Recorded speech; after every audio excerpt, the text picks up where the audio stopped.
What up, chat? What up, what up, what up?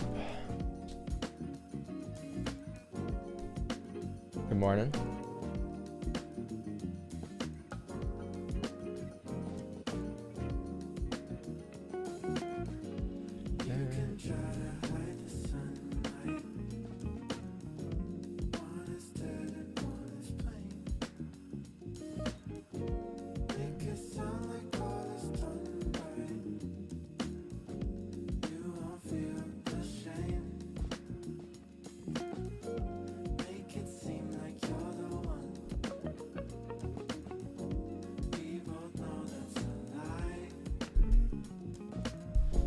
What's going on, guys? Can we get 200 in there? 200 on a Good Friday. I know you guys are watching gold. I see it. I know. I'm looking, guys. I'm looking. Waiting for his hourly candle closure. I see it. I see it. I see it. I see it. Trust me. No positions for me just yet. Okay. When I get in, I'll tell you. GJ Weekly is very interesting. Very wild. Very. The way the daily candle has been forming the last couple days, and the way it's been closing, and then we're breaking highs. Very interesting candle.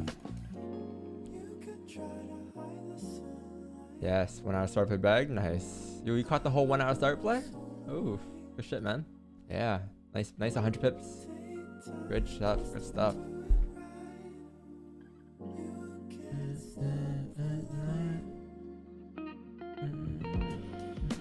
Alright, let me get 200 in there.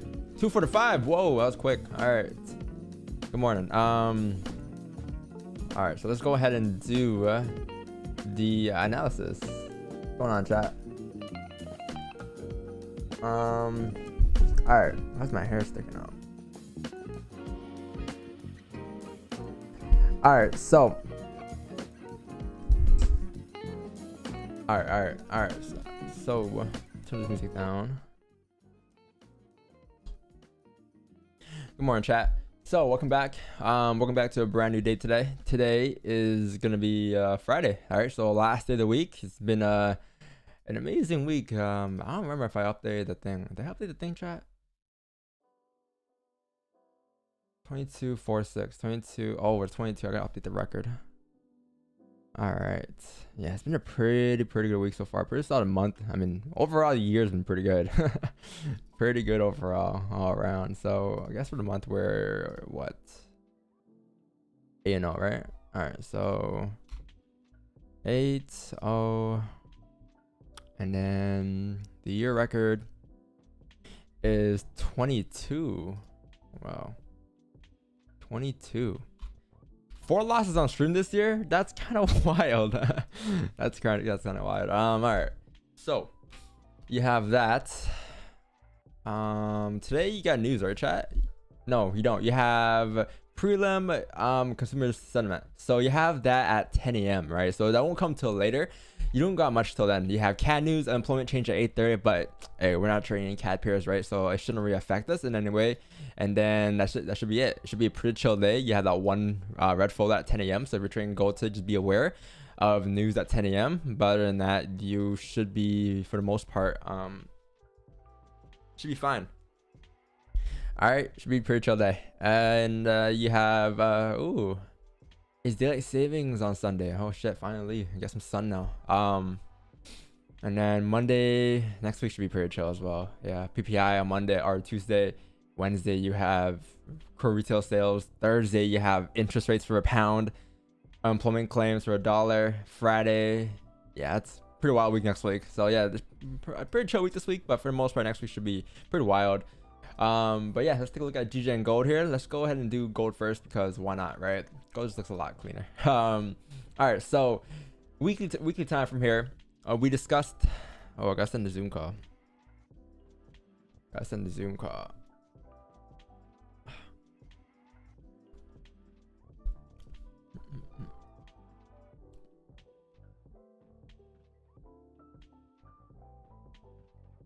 Man, this hair is just sticking out. I don't really.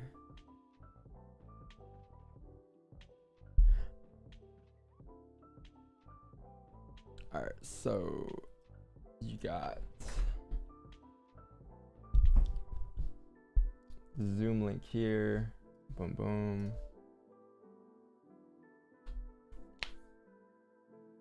I have like 18 minutes left for the 1 hour closure here, so we got time. I can take my time on this analysis. Should be a pretty good analysis here, so tune in, chat. Tune in. All right, so my controllers and then moderators. There you go. There's your links. Mute everyone. Allow them to mute themselves. No. All right, so let's go ahead and start our analysis. All right, so the weekly time from here, as you can see, we discussed earlier this week how we were bullish for the week, right? Obviously, price came up, tapped this resistance here at 2040. That was our weekly target for the week, which is lovely. We tapped the target and now we're starting to reject, right? We discussed how last week's candle closed above this range here with no top wick, but we still closed above the range, so we had a high chance to drive up. Looking left, you had all this clean traffic, and this is the first time we actually closed above the range within these wicks here that all have rejected. So therefore, you expected a lot of volume this week, right? So we drove up, tap target. The weekly bias was initially bullish, still initially bullish, but the day time from here is the issue now. So the day time from here, I discussed this during London, I think.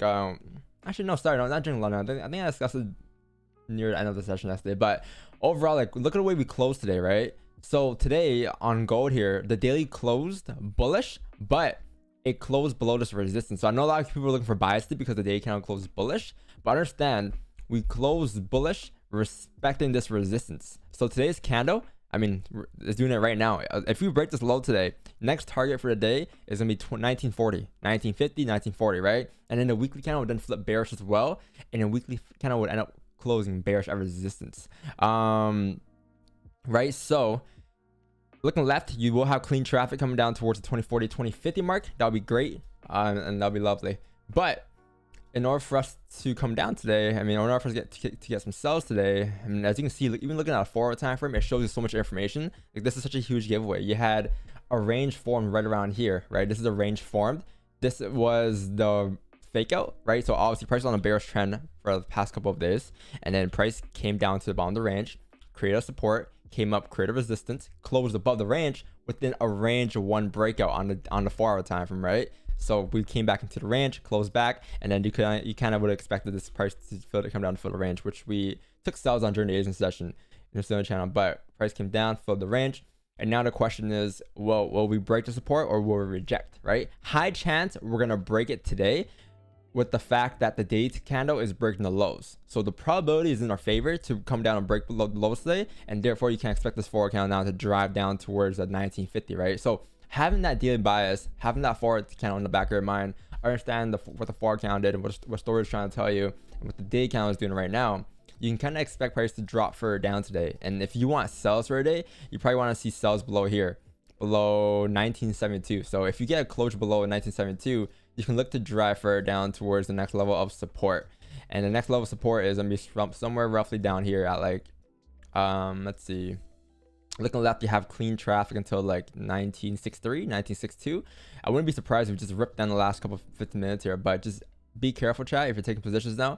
It is the last 15-minute candle of the 1 hour candle, so you can expect some type of pullback. And I'll look for more positions at 7 a.m., right? But we're looking good. 7 a.m. here, if we close below 1970, you're going down towards 1962, and you can take sells coming all the way down towards that level. And then you have more sells, I guess, below 1962, coming down towards the next support down here as well, below 1947, right? But let's worry about the first range first. Let's worry about this range, and then we can worry about these ranges later on in the day. All right. But looking solid today, looking like a pretty self-explanatory day, pretty simple day, nothing too crazy here. And yeah, that's my goal analysis. All right. So understand the daily, understand the 4 hour time frame, understand the higher time frames, and that should tell you the stories on the smaller time frame. No impulse entries, guys. Careful. That's gold. So let's move on to GJ real quick. I know I'm not probably won't trade GJ today, but let's just do it anyways. The weekly has started to flip bullish. I guess you can say, I mean, if we close bullish this week, we will have a confirmed support, right? So as you can see, you had a uptrend at one given point. You had a range formed, right? And so if this weekly candle in 10 hours for today, by the end of today's Friday candle closes back above this resistance, you can probably expect next week's daily candle on or weekly candle on GJ to drive further up if we were to break back into the range, right? Because now you expect something like this to occur, and then you'll continue up to fill the top of the range. And that's only if you were to break above this range here. So next week should be more of a clean day. This week is gonna be kind of choppy because you have no sort of direction where price is going. I mean, you had direction, you came down, tap target, and after you tap target, it's like, well, we're gonna go now. Are we gonna reject or we're gonna push further down, right? So this week's closure should give you more direction, more biased direction for next week. So it should be interesting, especially if you close above. It should be a pretty clean week for GJ next week if that were to happen. But wait for this weekly candle to close. I believe it's very choppy on the daily and stuff, but daily candle here closed breaking above this high. So I would expect now price to drive up towards next resistance, which is gonna be up here at like 154.156 for a day, right? So that's your next initial position or next initial target if price were to drive up today. That resistance is over there. As we're breaking into these ranges looking left, pretty solid, not bad, right? And that can also give you the weekly candle closing back into the range as well. But the forward candle looks like we're bullish. Looks like price is pushing up. We haven't closed above yet, so at any given point, this candle right here could just rip down back into the range. So I'll be very cautious of that. But the small time frames, that's 1 hour and 30, should give you a cleaner, I guess you can call it direction. All right. So let's see what the small time frame shows you. So I mean, yeah, we're pushing up here. So if I want bias for a day today, I want to see if we can break above here, probably above like 675. If you break above 675, you can look to drive further up towards the top of the range here, and that should be somewhere up here at like 154, 193. It should be overall clean traffic until that level of resistance up there. So range going up is approximately 54 pips, not bad at all. You have a support formed right here, so I would love to see support price to come down on GJ here, create support to drive back up. But if it doesn't do that, then it would just rip up towards the top of the range and fill these ranges up here at 153, right? But if it does create resistance, that'll be great because we have more range to get filled here, right? So you want either price to close above 153, 650 for buys, or you want to see price kind of just create a resistance here and start to drop down, kind of like the onion play, coming down towards the bottom of the range. And at the bottom of the range, you can look to drive back up to retest the highs once you actually close that support. And then you can look to continue back up to retest the highs. All right. So overall, that is what I'm expecting price to do. Or sorry, that's why I want price to do. If price does that, then cool, we'll hop on a trend, we'll hop on a buys. But if price doesn't do that, then we can't just scratch the idea and continue on with whatever price is trying to tell you. All right, but for now, it's gonna be buys above here, closure.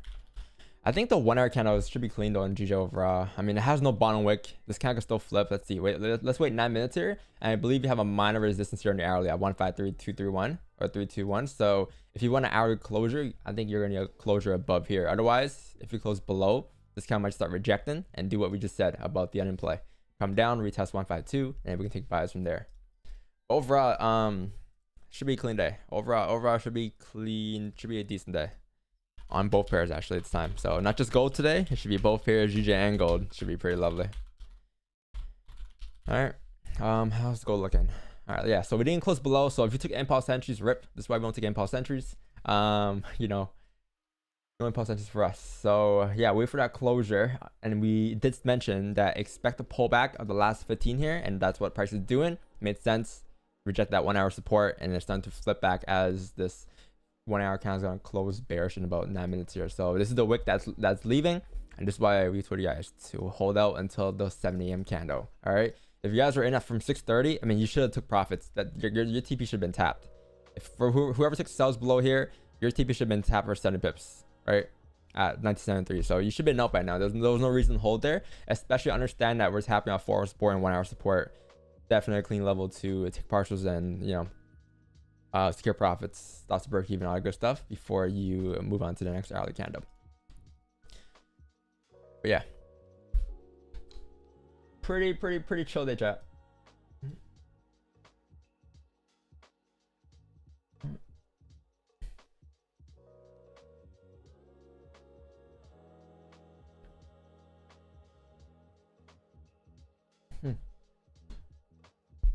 I mean, why didn't you get traded, man? Could gold still go up? I mean, yeah, could gold still go up. It can go up and go down, right? But I'm more intrigued in the sells today with the fact that we broke the lows here, right? So I really want this count. I mean, I'm really expecting this count. I don't really want. I'm really expecting this count to drive further down today. But I think for this count to really drive down, you're gonna need closures below 1973 because, I mean, as you start to break 1973 and close below there, you're gonna drive down towards 1962. Right, and then at that point, the weekly candle will then be flipping and breaking its own lows, and then the weekly candle will then fall down towards like 1947, right? But in order for all of that to happen, you're gonna need these candles to really close below the ranges. This hourly candle looks pretty clean though. You have a minor support on the hourly right here at 1983, and if the 1 hour candle closes below there, you can kind of expect the next hourly candle to drive further down towards the next support, similar to what the 30-minute candle did. Right, but just on a 1 hour candle this time, just a 30-minute wick fill coming down. It's lovely because you have like the 1 hour candle closing below the range, and you understand what the 15-minute candle is trying to do. It's basically just doing this, right? So as you're rejecting this resistance on the 15 later, if you were to close below, this is just a 1 hour wick fill coming back down, right? So it's very similar. Reading candles backwards, that's what it is. All right. So next 15 is a close bearish, 715 candle, and the 1 hour candle just be coming down to fill the wick. It'll be the same initial move, just on a different time frame, and that's the story of 15 and 30, or 1 hour is trying to tell you. Trace taken, I'll clear it. Okay, I'll clear it in a bit. Actually, I'll clear it now. What am I doing? Yeah, I'll clear it now. That was yesterday, chat. So if you guys missed yesterday's stream, go back and watch the recap if you guys want. It's all there on YouTube. You know what's lovely this year? The fact that we don't have to play. Well, we haven't been playing any copyright music, so none of our streams have been taken down.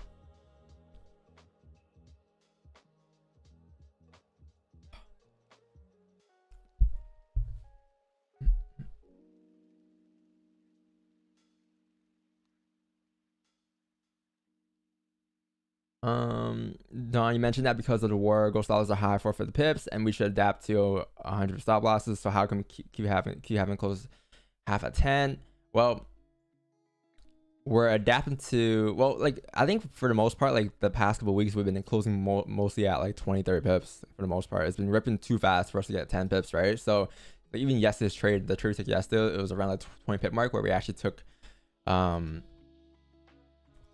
positions, or sorry, we actually took partials on our positions. But yeah, like there is more volume, right? And like here's the thing, like these ranges here could be anything. Like if you were to remove like this right here to the right hand side, remove and block all this out, price action is price action, right? This candle here on a good day in December could be 10 pips, but on a good day in March during these crazy times, it's gonna be 100 pips, right? So price action is price action. If you get closer below the range, you're gonna drive down, right? It doesn't matter if it's 10 pips or 100 pips. The whole idea is that the fact that price action shows that you're close below the ranges, and you just gotta adapt to the ranges because it's gonna be more volatile and the ranges are gonna be a lot bigger with the fact that you have the whole war going on right now, Ukraine, Russian news. So yeah, it's gonna be more volatile, but you just gotta adapt. You know, it's gonna be very tough for you to have like a 10 pip stop loss or a 15 pip stop loss on gold, especially with the prices, the rates that we're going at. What can I buy above 1983?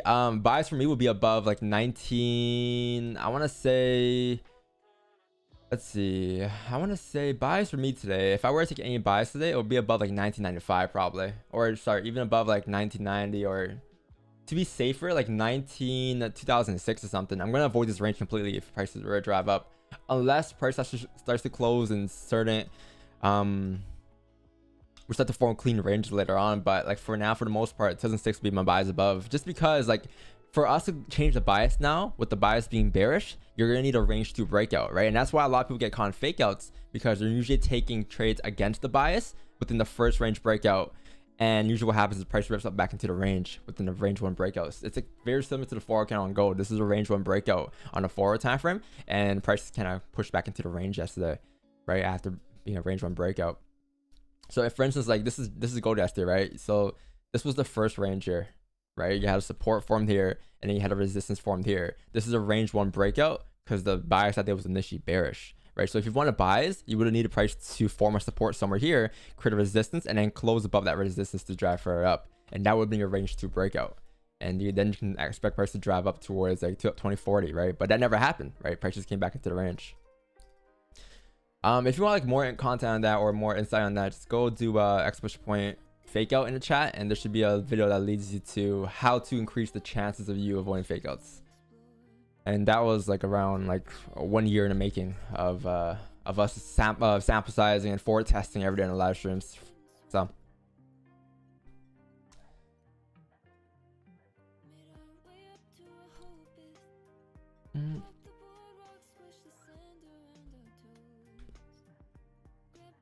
oh, interesting.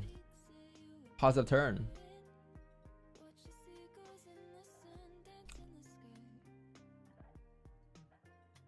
Claims,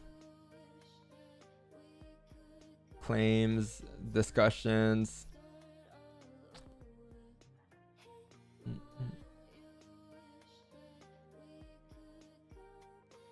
Interesting. Can you do a simulation session tomorrow? Yeah, perhaps. I don't want to promise anything, but I'll do it in the course channel if I were to do it. Yeah. Missed my cowboy entry. Is that the new saying now? Cowboy entry for us. It's gonna be very tougher, chat. It's gonna be very tougher since we're just back into the range here. But what I will say is that we're closing below the support right here on gold, right? And this is support that's been held multiple times, but this is the time we're actually closing below, which gives us sort of a direction that we might drop further down, or we have a high chance to come down to fill this 1 hour wick here and do something like this. As long as it respects the previous 1 hour high, you can expect price to drop down like this, right? But I mean, you can see here it's like similar to what price did here. Look on the left, like you had price close below, next count came down for the range, right? So that was clean, and that was the only time where I actually saw price close below here. Other times, I mean, this count came down. Yeah, it came down towards. Yeah, it should be good to come down here towards the what mark is this? 1975. So we may be able to take some positions here. Actually, it was a 4 hour starter play breaking the lows, 1 hour closure below the range, 15 bullish candle closure, but it's gonna be respecting that resistance looking left, right at 1981 here. This resistance right here. So 30 is gonna be closing bearish as well. Doji, this trade will be based off the 1 hour time frame if we were to take it. But what you need first is you're gonna need a decent top wick. If you can get something like this, right, something very similar to this, top wick somewhere around like 1983, we can place sell stops now on a break on the flip of the candle and drive price down towards the support at 1973. Something you can look forward to. So yeah, we might have some early positions today, chat. I was not ready for positions this early. I'm not gonna lie to you guys. Like for the I don't think we had a 7 a.m. trade this year, have we? On stream for this March. 7:30 was the earliest trade. Yeah. Let's see. We need a top wick. I need a top wick up to like 1984 or something, and then we'll have current count stops. So it's gonna be roughly like if it comes out to there 48 pips, and TP is gonna be down here for 60 pips. Maybe we'll have runners towards 1962 maybe today too. So worth a shot. What up, Wix? Good morning. Good morning. What up, man? What up? What up? What up? Not much. I woke up middle of the night. Yeah, you texted me. I'm like, I'm asleep, man. Yo, yeah, this is the first night I actually fell asleep throughout the whole night. Like I actually slept through the whole entire night. I don't know why. It just naturally my body wakes up right now. You know what? I was actually tired yesterday. Like I think I fixed my sleep schedule. Cause you got yourself tired. You probably wore yourself out playing volleyball. Volleyball, yeah. Volleyball was kind of fun yesterday. Yeah, chat. If this candle drives down here, it drives down. I'm not taking a position. I'm gonna need a top wick here, right, to be formed. If it drives down and fills a wick, cool. I'll watch it play out. I'll watch it drive down 50 pips here, but I will not get positions until you have those top wicks, right? Like we always do. Nothing different today. Don't get impulsive today. Don't get greedy today. Don't get like, you know, don't feel like, don't be a hero today. Just, again, focus on coming in second place again, right? Like we're doing all month, all year. Just because it was a good day yesterday doesn't mean it's gonna be a good day today, right? Maintain the same plan, stay disciplined, and should be fine. But just wait for your setups. Wait for markets to come to you. Don't chase the markets. Any analysis on GJ? Yeah, so I did a GJ analysis like right at 640. I'm gonna put it down at the bottom left of the screen so you can. Gold analysis done at, or gold, yeah, gold analysis done at 650, 640, I believe. 640. Yeah. Yeah, let's go back a bit and watch it. Yeah, don't be a cowboy.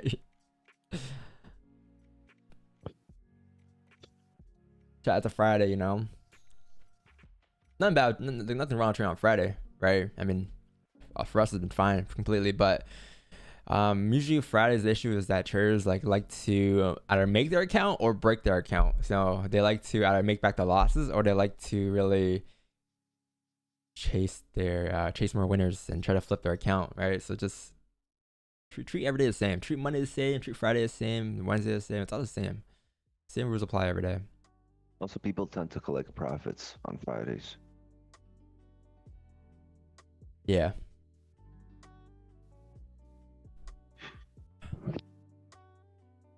Oh, I spelled done wrong.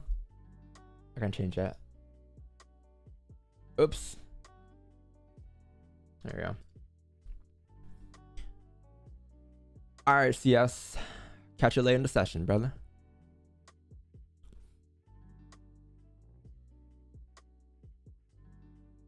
Why is interest not valid? It's valid. It's just I need a top wick here to perform. Like I'm expecting this candle to drive down. Yes, like there's an 85% chance this candle drives down, but I'm gonna need a decent top wick.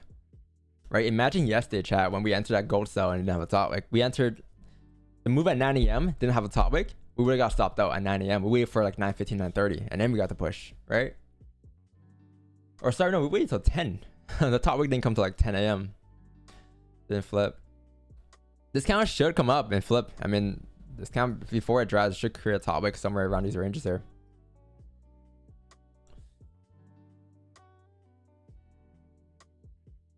Worst case, like we missed on this range here and we catch the range below. We catch the range from 1973 to 1962 instead. That'll be fine as well. So don't get too ahead of yourselves today.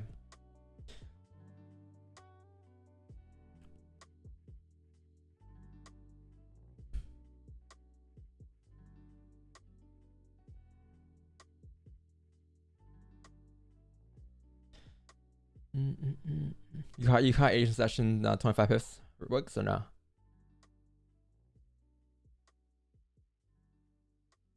You're muted. Signal? Yeah. I was away. Was out and about. Makes sense. I saw it. I was like, I'm not gonna do this shit right now off my phone. And man, I'm like, you know, I'm out. It was pretty natural, the trade. Just don't want to ruin my evening. Like, hey, looking at the phone. I have pretty much. I have a lot of trust in what you're doing. Like every position you call out, but I really didn't want to do anything off my phone. Where I was. Did it go? It didn't go, right? You guys took partials and break even? We got 25.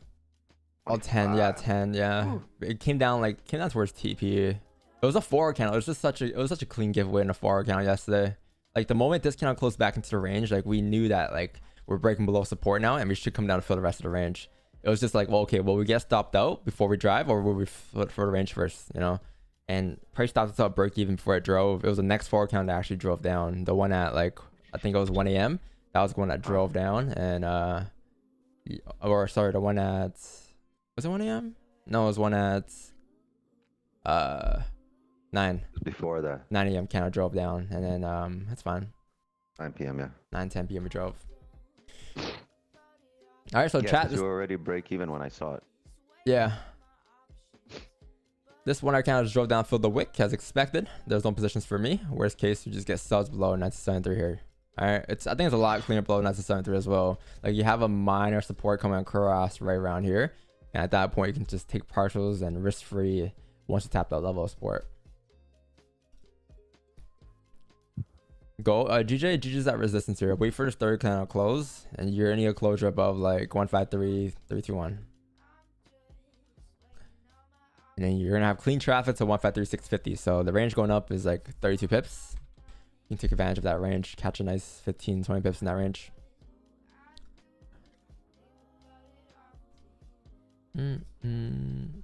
When you had training for the agent session, I'm on for like 15. Like I'm on. If there's like I can kind of tell and expect volume to come depending on how we close on on the daily and the 4 hour candle looks and smaller time frames. So I'm usually checking like that within like a good 5 minutes, and then if there's nothing, I just hop off. But yesterday I checked it at 8. I'm like, oh yeah, we got something here, cool. And then just took advantage of it, got in, got out within 10 minutes, and that was the agent session. That was it. One trade. I think it was 10 minutes. Let me check. It was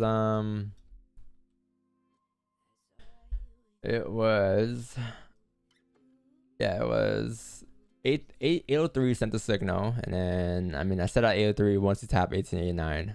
So that's a break even. I think it was like 10 minutes after, 5 minutes after. 8:30 I was home. I mean home. I was looking at my phone and it was already at break even. Yeah. You guys already hit TP and already break even. I mean you hit tier 10 and we're in break even.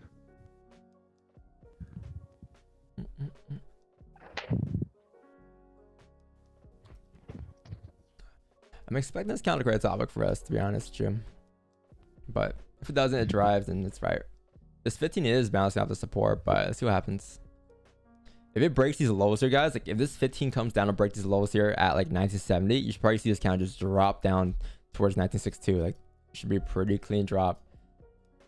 Because it'll be the re-break of the 1 hour lows, right? It'll be the wick fill and the re-break, and it'll be the re-break of 30 lows and 15 minute lows as well.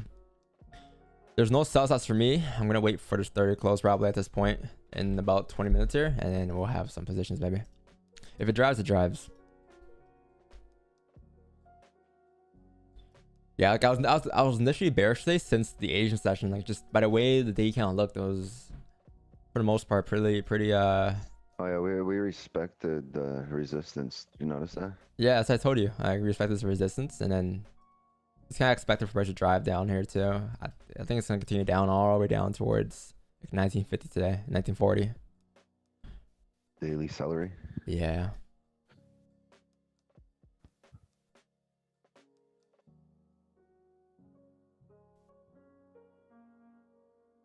Daily seller play.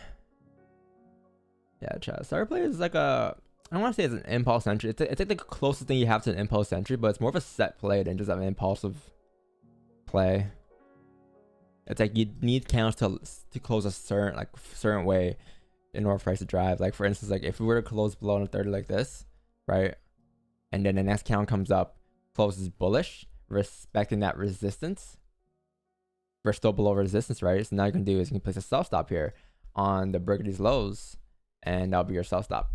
And then you can expect price to drive further down once you activate the self stops, once you re-break the lows, because it'll just be the 1 hour re-break of the lows, right? And that's what the start play is. It's not just like impulsively like after every breakout of lows. It's a little different. Because like then you'll be just in, you'll be in a position every single candle. Just imagine, right? It has to close a certain way, respecting or hold support.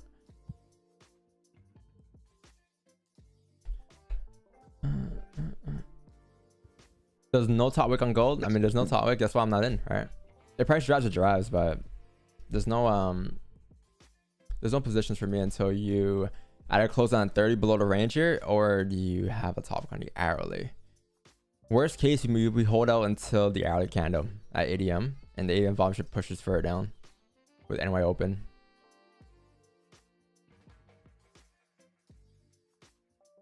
You know, chat, you know last year's pip count was like 400 on stream? This year's pip count, yeah, this year's pip count is, I mean, it's times have changed too. Like last year wasn't as volatile during these times. Like you never had, what was catalyst last year? Was it Biden? I forgot. Last year wasn't as volatile, obviously, so it's not always gonna be like this. Nice bookkeeping. Yeah, it's just because like it's just trades on stream taken, you know, like it's just trades taken on stream. It's like, why not? We've been streaming, we take trades live with entries, TP, stop losses given, right? All of that given. So like, why not just keep track of every trade and have the exact same playbook? Like all these trades are connected back to the playbook. It's the same shit we've been doing for the last 2 years on the streams. This is a playbook. It's a free download if you guys want it. It's controlfx.com. It just explains like pretty much. It's not really everything we do. It's more so of just like when it comes down to the entries, like what we're looking for exactly. And this is it. We just give it names. Just give it names. Like this can just be called like a retest, or this can just be called a range breakout, or range of support to retest the highs. But we just give it a name just so that we can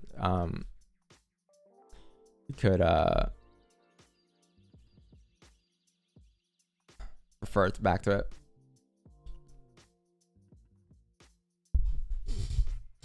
I mean, what more do you guys want? You know, like results for the whole year, like on an IG, and then trades taken, and then this, and then a playbook. Like, what do you guys want?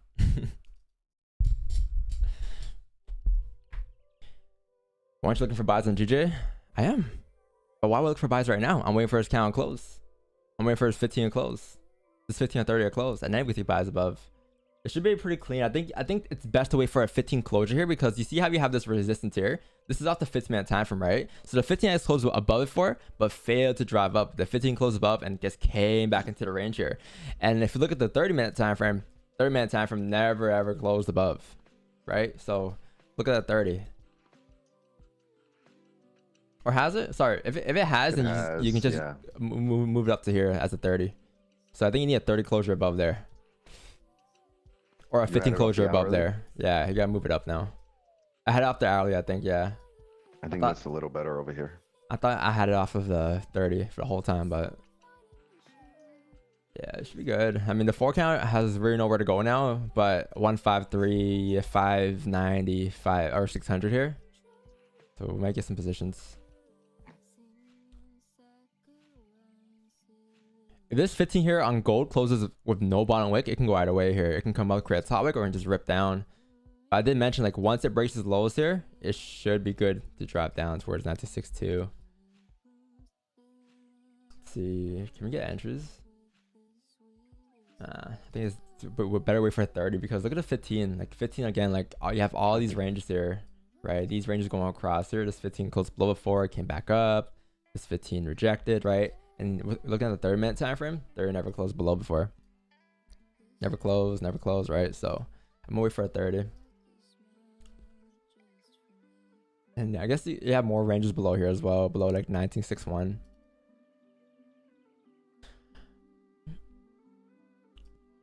Jack, I feel whoever's getting a FOMO, like you just gotta accept the fact that like while waiting for your entry, like your perfect entries, like you're gonna miss opportunities.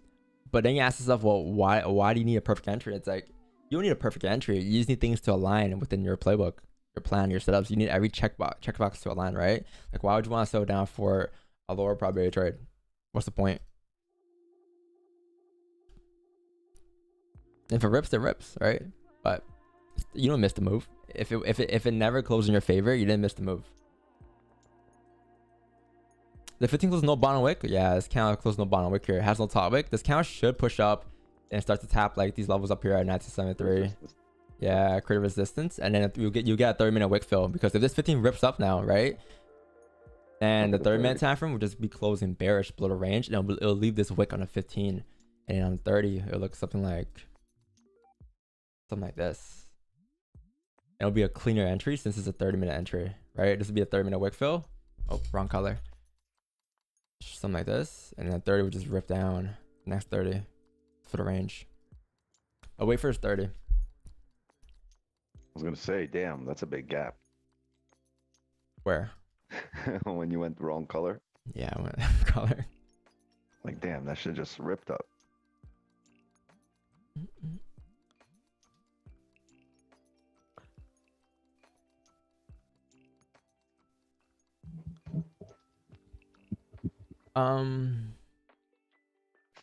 Yeah, I mean, so wait a moment. I mean, you can take entries wherever you want. Like, if this falls in line with your playbook, like, then take the position, right? Just because I'm not taking a position doesn't mean you can't, right?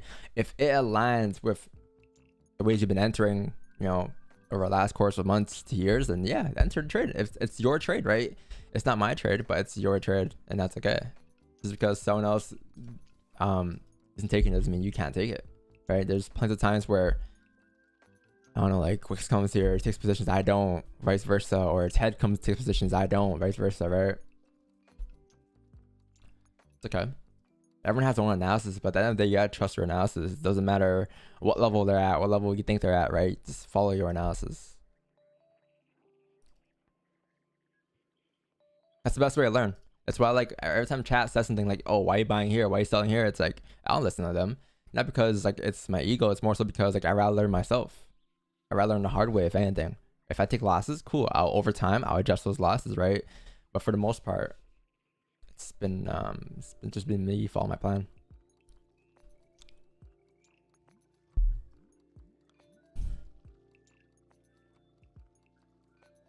How can I get Dom's playbook? You need to get his name right.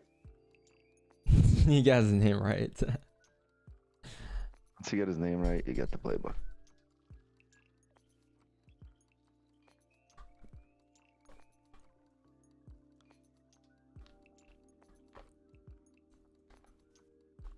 Yeah, the only entry I seen that was clean earlier was the 30-minute entry right here at 6:30. But I was just starting my day off, so I couldn't read. I wasn't like settled in yet to take positions yet.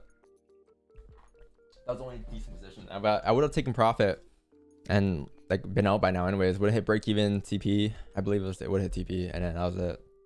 They would have been done, or trade would have been done. But there's no way I would have held through these.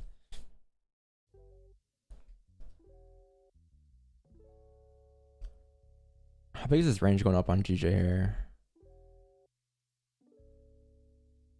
35 pips, not bad.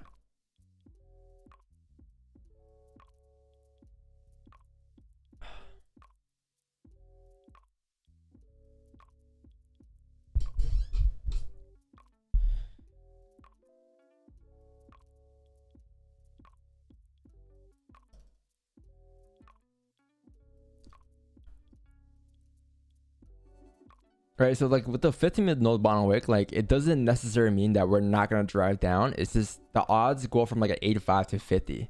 right? Because price closing with no bottom wick means there's no range. A wick is a range. This wick right here is a range, right? So let's say this is the hourly candle right here.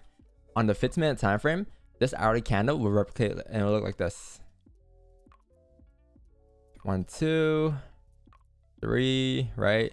And then the last 15 will likely close bearish or bullish to create that wick, and it'll create something like this, right? So this is the hourly, this is a 15-minute time frame. The 15-minute time frame, all that price did was what? Create a range, right? Like I said, so a range from here and here. While that range was formed, the 15, the hourly did what? It left the wick, right? So the next hourly candle, as it comes down to fill that wick, what's happening on the 15 is price is just creating a resistance on the 15. So this will happen, and then we look to drive back down to retest the lows, right? And that's what a wick fill is. It's just basically support resistance. The onion play, basically the support resistance, range formed, close out resistance to come back down to fill the range.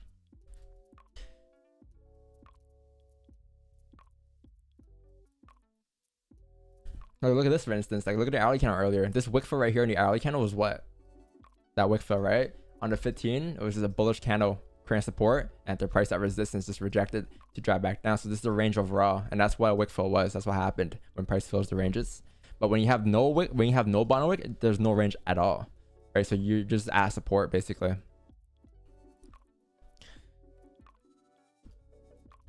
So I want to see this 15 close below here and this 30 close below, and then we will get some entries in. Should be good to come down to fill the wick and for the rest of the range.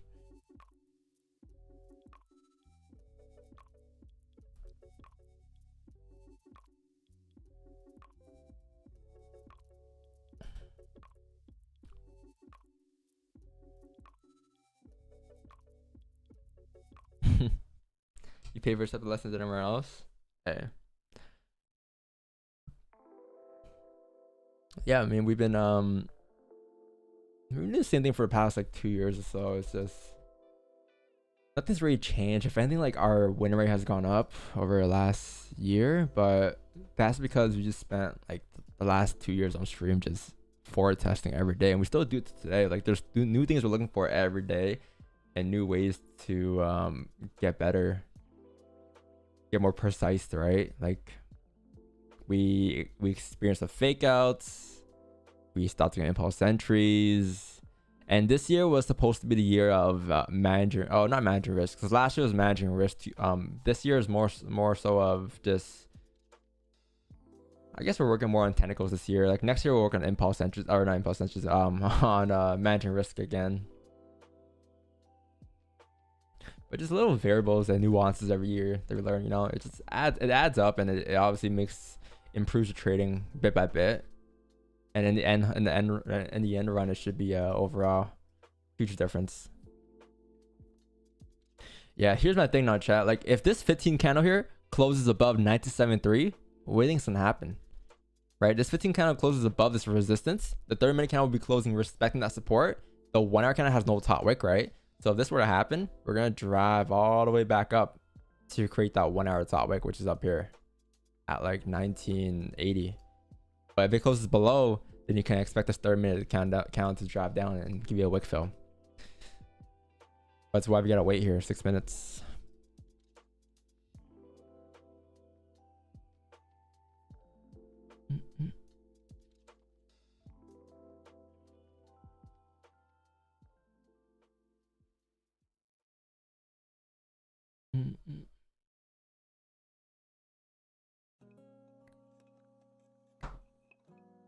More volume means larger spreads. Yeah, spreads usually do adjust, but it doesn't get that crazy. Like I honestly haven't, like, I don't know, usually, like, let's say for instance you have like an average. Listen, Blueberry, I know you're living the life over there with zero spreads. But Blueberries, in the real world over here, we peasants. All right, so let's say your spreads, right? Your spreads are like 2 pips on gold. All right, does that make you feel better? 2 pips on gold, and you have volume. Price will usually spike to like 3.5, 4 pips, right around there. Yeah, it's not a big deal. Yeah, it's not much of it. It's not like it's gonna spike to 10 pips or something. It's very rare. No, I like tourism, man. Like I love tourism, man. When I use them, it's just If I have other options, why not, right? Use them for about a year and a half, a year.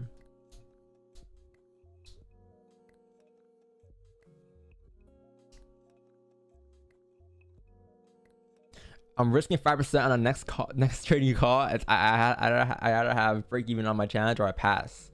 I mean, at that point, yeah. If you're doing a challenge, that's the issue. Like you have if you have a countdown and you're on your last day and you gotta make 5% a day. I mean, you're kind of forced to just over leverage like that, which kind of sucks. But that's why I say like like it really fucks with your mental. Like having fun in accounts.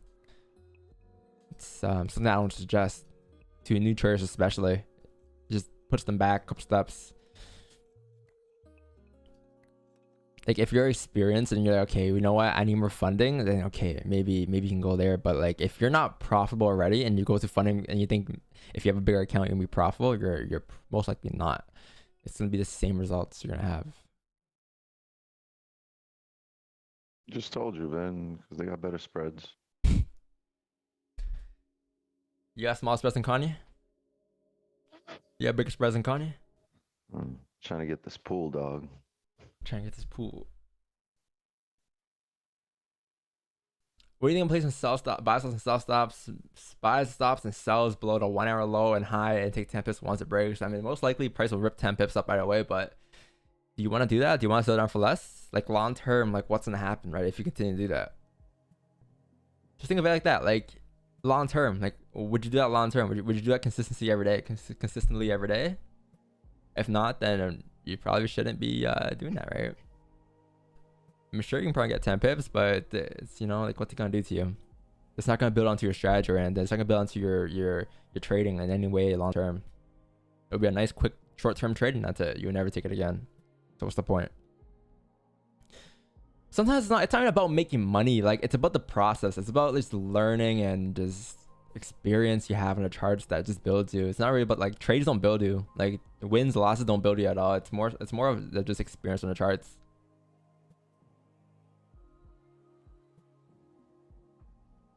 Like even yesterday, like yesterday's was kind of different because I think the 4 candle breakdown was pretty solid, but like some days where I hit like break even or like I expect price to drive that, but I'm not entering due to certain reasons, and it's usually just me learning. Oh, this thing is just ripped down. So it tapped that resistance, right? And then now it started to reject. Wow. 2 minutes left for a closure, chat.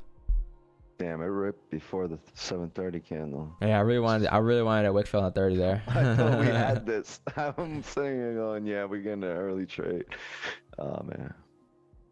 Still pull back, man. There's like a minor support here at 1967. What's this on the smaller time frame? It's a 15, yeah. It's not really that. I mean, it is, but this was based off more of the hourly candle ripping, coming down, and the 4 candle just being clean traffic.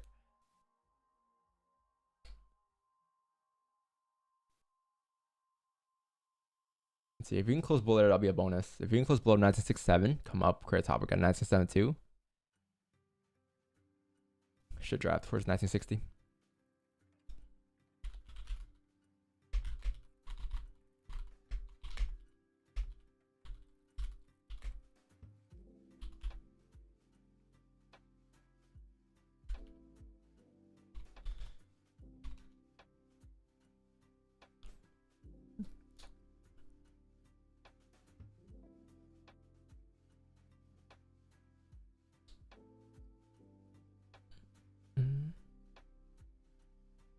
Do you use magic keys? No, I don't. I mean, I have it.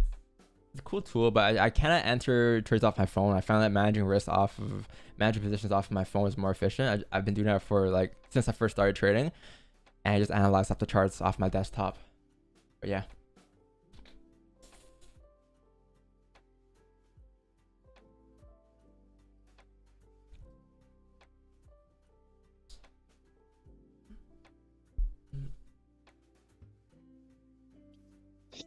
I love how you're like politics. Do you use magic keys? Politics. I'm not really gonna add on then. I'm just gonna leave it. Like I just. Yeah, no. Yeah, I love how you found the only comment that wasn't politics. Man, I don't want to just, just. Yeah, let the chat get toxic. Everyone's looking for like reasons. Everyone's looking why it's going on, why it's going on. Why is this shit? Why is Putin doing that? Why is the country doing this? I'm just waiting for a 30-minute candle closure below the range, man. Let's just get this closure and let's make our money. That's good.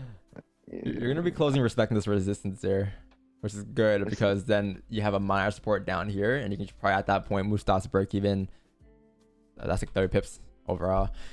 Yeah, chat. I'm gonna need a topic here. So if we can get a topic on this 30-minute candle tapping like 19.6, 19.73, and then we start to flip bearish, that'd be lovely.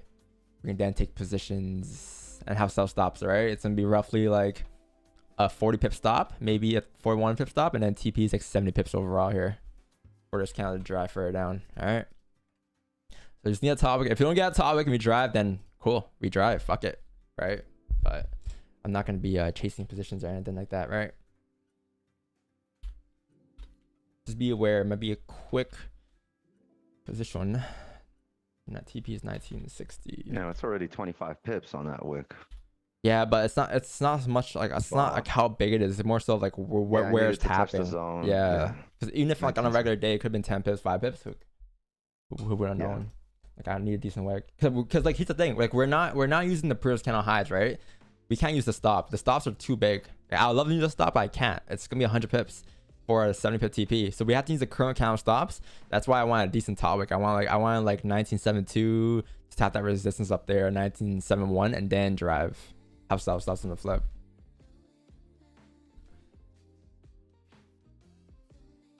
Oh no, I'm not saying your conversation is toxic. I said politics.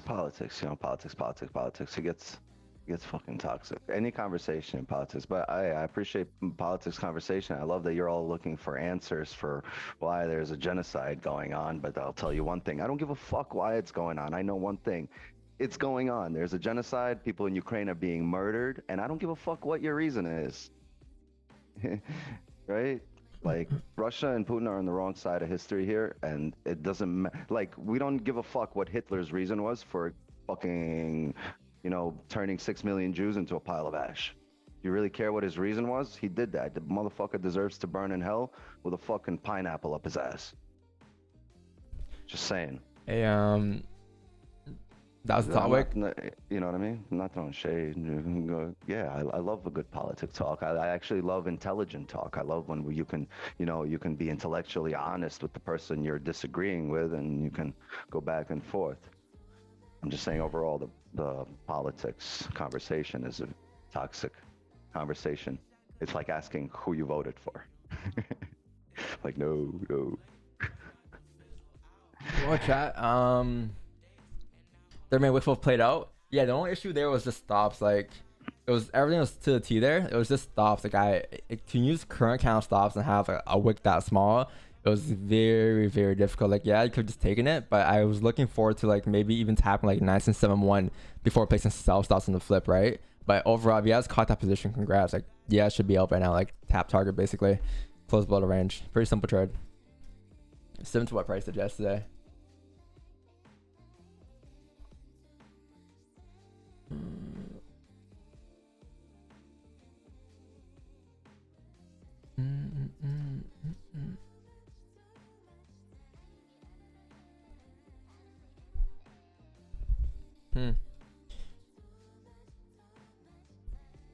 Yeah. So like now, like what you want to wait for is want to wait for this 1 hour candle to retrace. It'll be better too because this 1 hour candle is gonna retrace probably, tapping the support. It would probably retrace within the last like 15-minute candle of this 1 hour candle, and then you can probably expect to take positions off of this ADM candle, leaving a wick fill. So instead of a 15-minute wick fill, 30-minute wick fill, it's gonna be a 1 hour wick fill, and that'll be the ADM push as well. And that'll be a much better trade to take anyways, right? Since it's gonna be the ADM move with New York Open. That'd be great. So just wait for this count. Just wait for this 1 hour candle close. It can close anywhere. It can close above 1973. It can close below 1970 here. But now, if you're looking for more positions, I'll stay away for that. That's your next move with a lot of volume. How big are breaking the lows there on gold? 49 pip stops and we got 30 pips there. Not bad.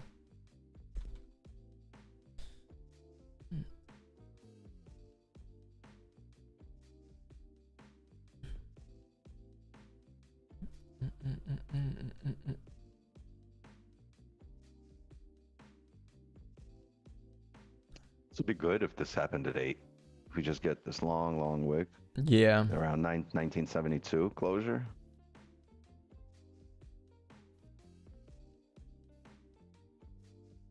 And then the 8 a.m. candle will just, after top, will fill the rest of this range again.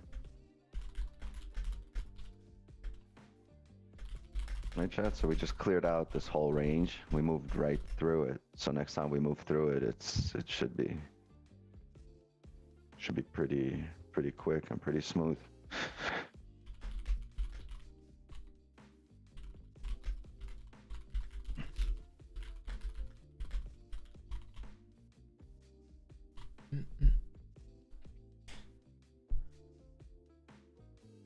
You try out JPY pairs? No.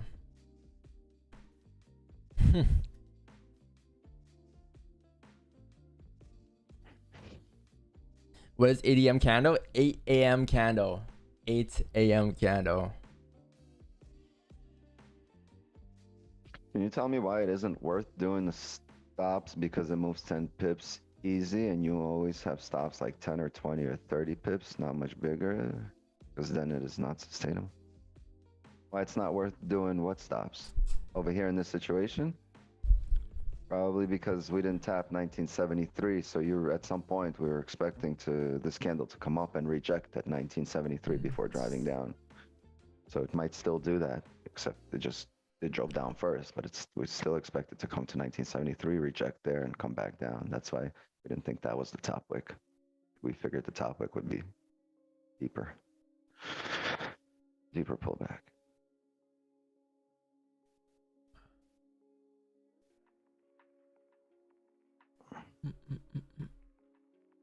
Someone asked for the 8 a.m. candle. Growth spreads are 4 pips. Nah, my broker right now on Blueberry is gonna be. Yeah, I'm at 4. 2.3, 2.5 right now, 2.8. Yeah, got a little bigger, but it's kind of like as the market is more volatile, it's really nothing. All right, it's like if you were to have a 10 pip range, the spread's gonna be like 1 pip. There's no difference to when the spreads or ranges are 20 pips and you have a 2 pip spread. You know, not difference. They gotta make money somehow, man. They gotta take advantage of the volume right now to make money off your spreads. Are there any fixed spread brokers in Canada? I don't know a lot of brokers for Canada. I use Blueberry Markets. They're a pretty good Canadian broker. Vantage FX is dope as well. Yeah, this 1 hour wick fill should be a lot cleaner here. A lot cleaner.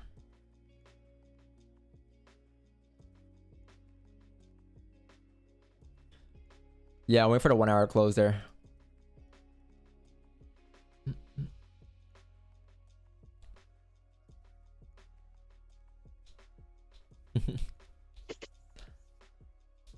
I remember my chat was like moving like one chat per 5 minute. Now I can't even keep up. What's your leverage? 1 to 500. Sell stop 1973. Wait for this alley candle to close. This alley candle could just pull back here. It's gonna be the last like 15-20 minutes of this alley candle here. So expecting a pullback before we decide to push further down. You should get a push at 8 a.m. to drive further down here. Should be pretty clean. You can't put a sell stop at 1973. You could put a sell limit, and at that point, you'll be taking a trade that's going against you. You can put a sell stop at 1973 once we're above it. And that was the previous support, right? So supports turn into resistance once they're broken. That's why we were expecting the candle to come up there, because now that support is a resistance that we're expecting to hold. So at one point, unless we find resistance below it, but we haven't yet. Once we establish resistance below 1973 with some, let's create a range, let's get a bullish candle come up, and let's create a resistance with another bearish candle, then we'll know that there's a resistance below 1973. But at this point, 1973 is it. If you look at price, historical price. And that's where we want the price to respect in order to head back down. This hourly might even pull all the way up there. So Yeah. we don't know if we're gonna close below 1973. But once we do on the hourly, the same thing as same idea as it was on the 30 or on the 15. Just a higher time frame. Just a higher time frame. But we really want to see 1973 respected on this hourly. Look at GJ here, frozen into G positions. Like earlier, we warned you guys, right? Like there was a pretty heavy resistance at 153.538, and that's where price rejected. You need a closure above there since it's a 30-minute resistance there. Or at least you can say now that maybe if we close bearish in 20 minutes, you can mark this up as a resistance and take buys above here instead. It's a small range, but it's not bad. Preferably above 385 though. Show. Yeah, I really didn't give this chat enough credit, yo. They kept it civil.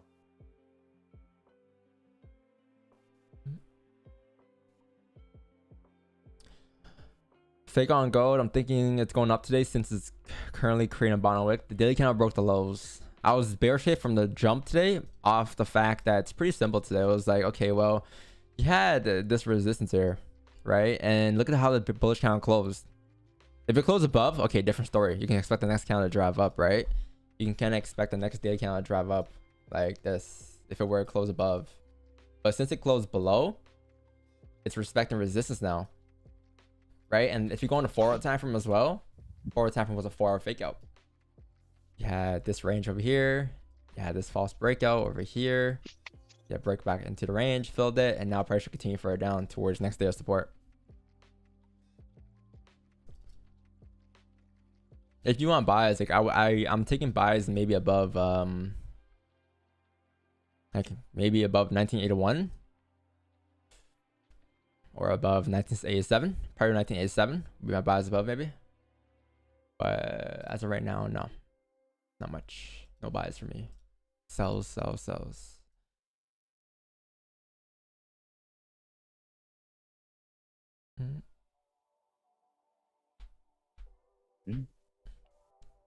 Does anyone else dream about trades? No.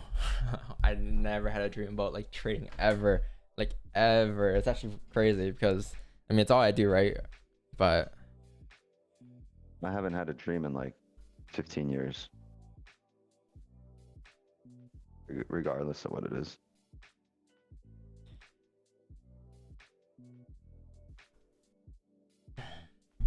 man, I gotta record a lot of course content this weekend. You have it all outlined? Nah, I gotta, yeah, kinda, yeah. Go off the dome? No, I kinda have it outlined. Like it's basically just like, it's like the stuff from 2020, 2021, and then just added like stuff. But I'm gonna redo some of the videos about part psychology and the videos about part of the medium part for the most part we change and add some hard parts to the hard section. You down bad for dreaming about trades? Will you still be streaming at the age of 40 with a fully grown beard? I won't ever have a fully grown beard, man. Trust me. I'm pretty sure I won't. Honestly, man, I'm gonna be clean for the rest of my life. Go That's on in the 20 hourly years. and you wanted to take a buy stop above the previous hourly and a sell stop below the previous hourly. Okay, so let's say the sell stop below the previous hourly here. Yes, you have clean range and that could be your impulsive position, but the buy stop above the previous hourly wouldn't make sense because then you would be buying into a range, into a heavy range. You want to buy above it. So not the previous hour, but let's say your buys for range 2 breakouts would probably be above 2005, 2007, somewhere there. Here's my thing with these questions. It's like, you can ask the question and Wixnan can give you his perspective. I can give you my perspective, but it shouldn't change the way you view the markets. Like if you truly believe like that will work for you, then you have to sample size it more. Yeah, it has to get to a point where you sample size it to a point where you can actually, you know, be confident to take the trade and see it play out very often. Yeah, but you're going to be aware of all the nuances of the trade as it's happening when you're actually doing it. Don's absolutely right. Like all these little nuances, they're like these little aha moments, like we said yesterday. they appear as, you know, you don't get a one single aha moment in trading. Ah, I figured it out. No, it comes in levels and just in different aspects. You'll have an aha moment regarding one part and then another part, but you have to experience it regarding risk management, regarding psychology, regarding, oh, what's optimal for you to risk, like for yourself, where will you be comfortable? There's going to be a moment when you're in a trade and you don't care about it at all. And that's your comfort level. Right? You're not stressed by it. You're not worried about winning. You're not excited that you're in profit. You're just like, yeah, it's another trade. That's just after taking enough positions to know everything, that all the possible outcomes, and being okay with every possible outcome. We always say, you really have to take it. Don's absolutely right. You really have to be involved in the trade and take it many times over to find the optimal, the fine line that you can try. yeah, like you really have to like sample sizing is something real. Like you really have to grow the sample size. Like you can't just take it once and be like, okay, well that worked, I'm gonna take it again. Like you can take it again, yeah, but you gotta find out, you gotta really figure out how in terms of probability, like how often does it play out, right? The exact same setup. And that's I think that's the thing with new traders too. When new traders first start trading, they don't want to know they don't know what sample sizing, because like it's their first time to step into the markets and they're just taking random trades to make profits, right? And if they see profit, like, oh shit, that trade worked, I'm gonna take it again, right? But they don't really have much experience to a point where they can say they sample size the whole position, the whole type of entry, the whole type of setup, take it again and again and again. Usually they're just taking random positions here and there. Like one day they're scalping, one day they're swinging, one day they're doing this, one day they're doing that. It's no like set parameters that they have for themselves to take trades. Like, think of it this way: it's hard enough for me to teach somebody a general trading concept. You understand structures, support, resistance, and now that's hard enough, right? The regular person will have a million questions with that, but then you ask about fine nuances like breaks of candles and impulsive positions, and these nuances I can explain to you and, you know, beat it into your head for the next 100 years. You're not gonna have that moment when I'm explaining to you the aha, that's what he was talking about, until you're actually in the trade and it's happening and you're like, aha, that's what he meant. When you can see the application. If you can't see the application and just an explanation, it's not gonna click. It's not a concept. And if it does click, you're not gonna listen to me or see it the way that I'm explaining. It's probably gonna click to you in a different way. The only way you'll understand it is if you see what I'm saying as it's explained, or as you've taken that same trade and you're experiencing it. Application of knowledge can't be taught. Only the knowledge itself. Right?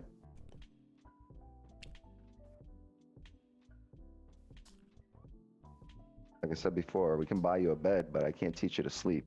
Buy you some food, but I can't teach you to eat. Thank you, DC Trading Company. Appreciate it.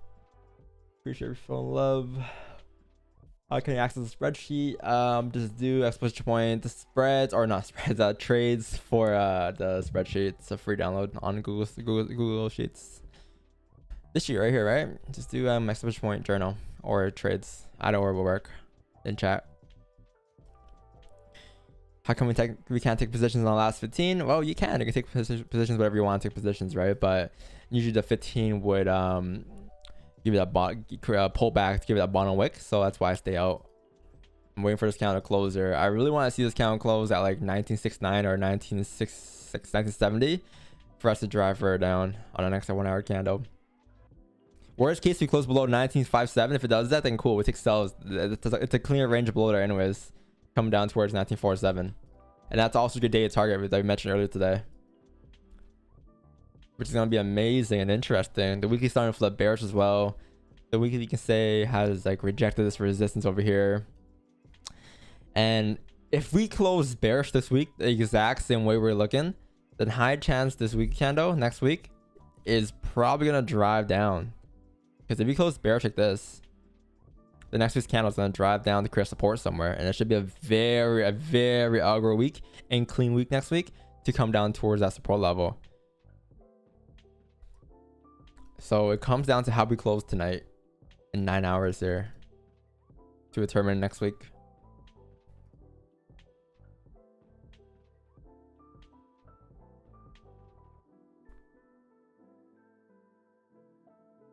What up, Kay?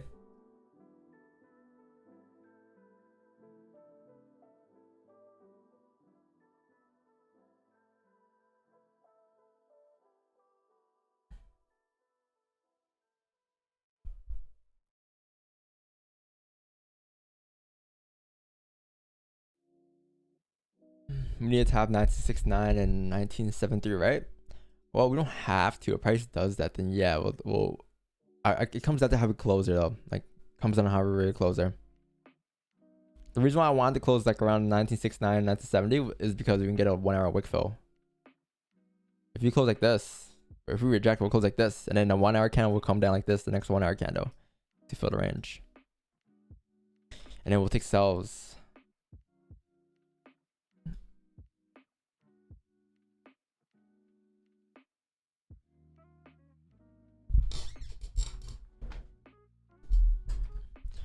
Yeah, GJ is gonna close bearish on his hourly candle. Maybe it's gonna be kind of tough. I mean, it's okay because then you can expect this next hourly candle to, like, similar to what we said earlier this morning at like 6:30.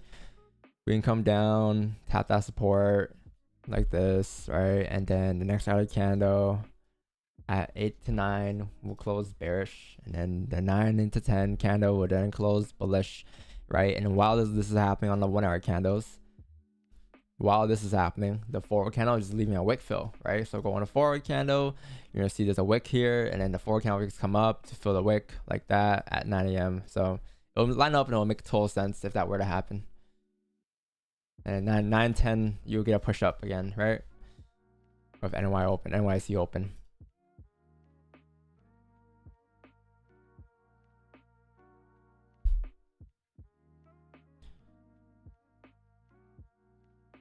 We were saying Uncle Ted. Uncle Ted's not here right now. wait, Uncle Ted, what if we break the 15? Where's Uncle Ted? He's not here. Jeez.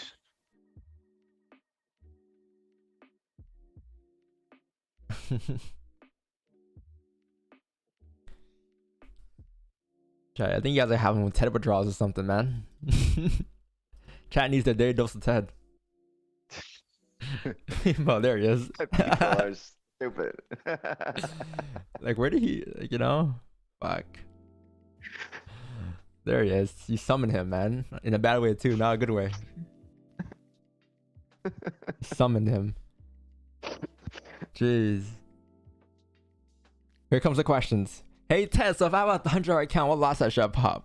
Hey, Ted, so how often should I make a withdrawal? Hey, Ted, so this 15 closing bullish, right? What should I do the next 15? Fuck. Man.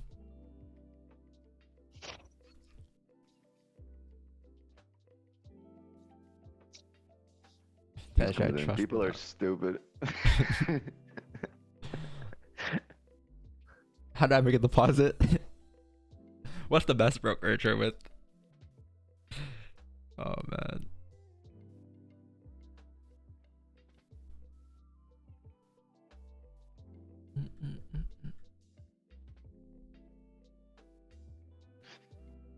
Yeah, if you didn't start the day off with people are stupid, I'd be questioning if that's the real Ted. If you didn't start it off with like facts, I'd be like, are we sure that's Ted? Hey, one hour Wickfield looking very, very, very, very lovely here. Let it pull back. Yeah, let it pull back. 6 minutes here. How far can we pull back? I say 1970 here, man. Come on. 1970.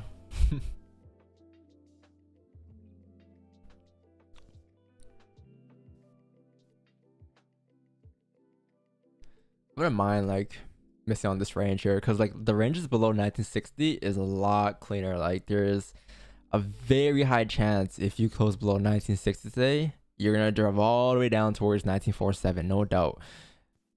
The same thing happened here, right? Broke below, came down. Same thing will happen here if that were to happen later on as well. So if you get a push at 8, we'll come down, and then 8:30 to 9 we might close below 9 a.m. we'll get further pushes, or even it might happen all around before 9. Who knows? First 15-minute candle close here. Mm-hmm. I think like 8:20, 8:30.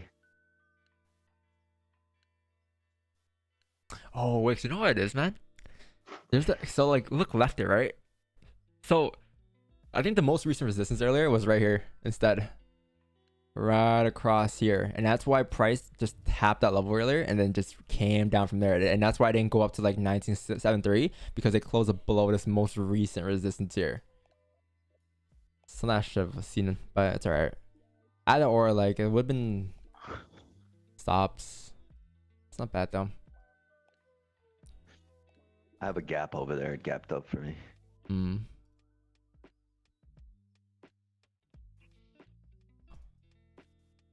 Oh, chat, Yeah, why on we the, didn't on the 15 that was a resistance also, and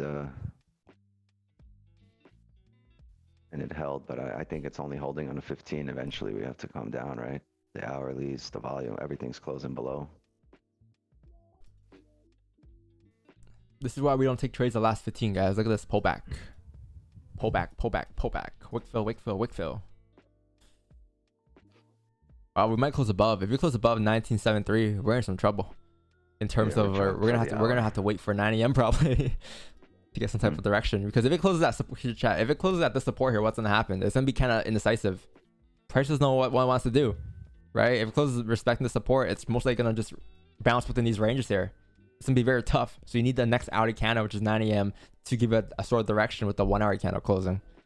Yeah, if it closes at support, we'd need to see a bullish 30-minute close above 1973, and then the very next 30-minute close below 1973 for a fake out. So we'd want to price on the smaller time frames, price to close above 1973 and then come back below, which on the higher time frame would be a hold of this resistance. So if you see it breaking above 1973, it's not chalked. We're gonna wait for the candle to come back below for the fake out and come back and take it back down to 1960, 1961. But let it form. Let's get a closure on the smaller time frame above 1973, and then let's not take those buys, but let's wait for that fake out, come back down, and that's what it's gonna do.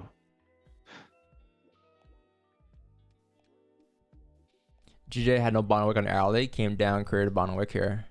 So now if it closes respecting support, you need a 30-minute closure at support. The next 30-minute count should drive up if you get that closure.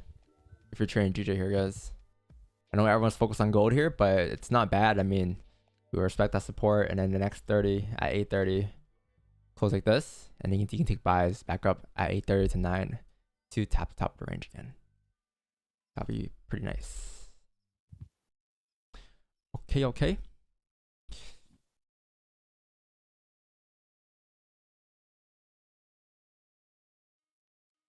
15 breaks the high, so we should come back up to 73.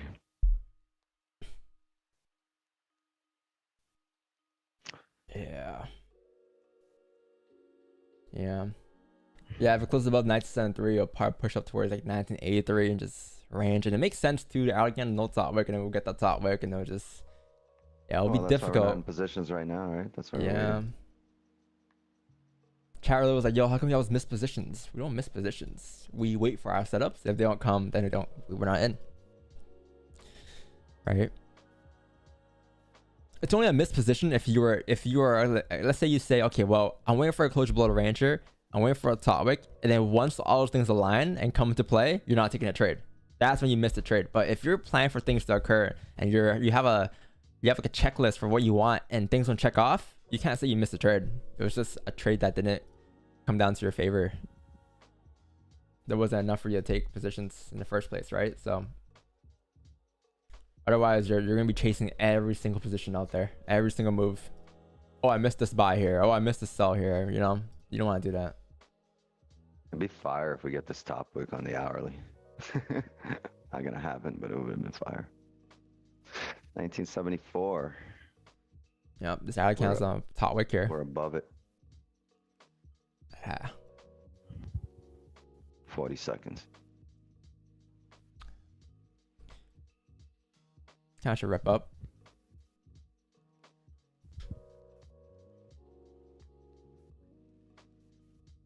I think it's gonna come down to, I think what's gonna happen is it's gonna come down to this forward candle in an hour here.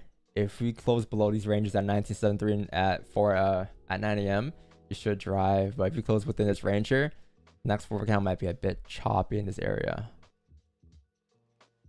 This is the range I don't want to be in. Like, this is the range you gotta be very careful in because it's gonna be very choppy here. You really want to stay out of this range. You want to avoid this at all costs. Yeah, real close respecting it. So yeah, there's no sells for me just yet. Nothing for me here.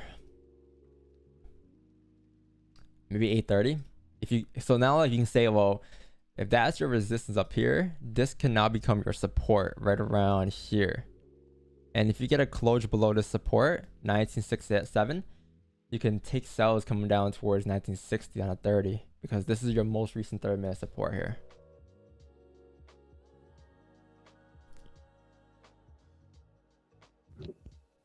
I'm expecting, yeah, this kind of should just reject here and flip bullish. And here's where people get caught up with the, they don't know what wick fills are versus they don't know what closures are, right? Like you need both. Like look what happened here. Look what price did. This is more so a rejection because you close respecting support. If you were close below, then yes, you can say it's a wick fill. But since you close respecting support, it's more so of rejection because this count, although it's coming down right now, at any given point, it can still respect that support and start to flip bullish and do something like this. And you don't want to be in sells if you see that this is a support right here being respected, right? You want to see this count really flip or really close below. Yeah, exactly. Really want a top wick. Yes, exactly. And then come back, and then come back down and close below. Yeah. Like, if I was bullish today, I have a buy stop right here, and you can expect the next kind of drive up like this. But my bias is bearish. Bearish until 83. The bearish is bias. Vomit free since 83. You watch How I Met Your Mother? I started watching it. No? Never even heard of that. How I Met Your Mother. What? For real? For real, for real. What? What?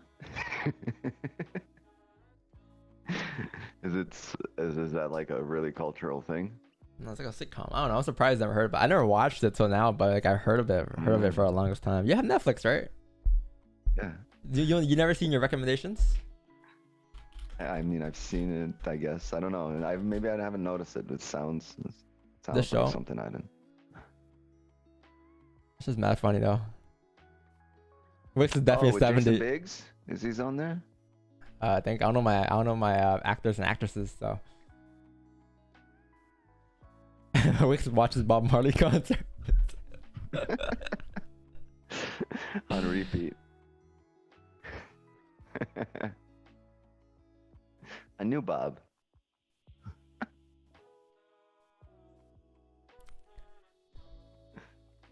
Dom, because the 1 hour doesn't have a top wick and the 1 hour red count tail is longer, could the next hour be a buy?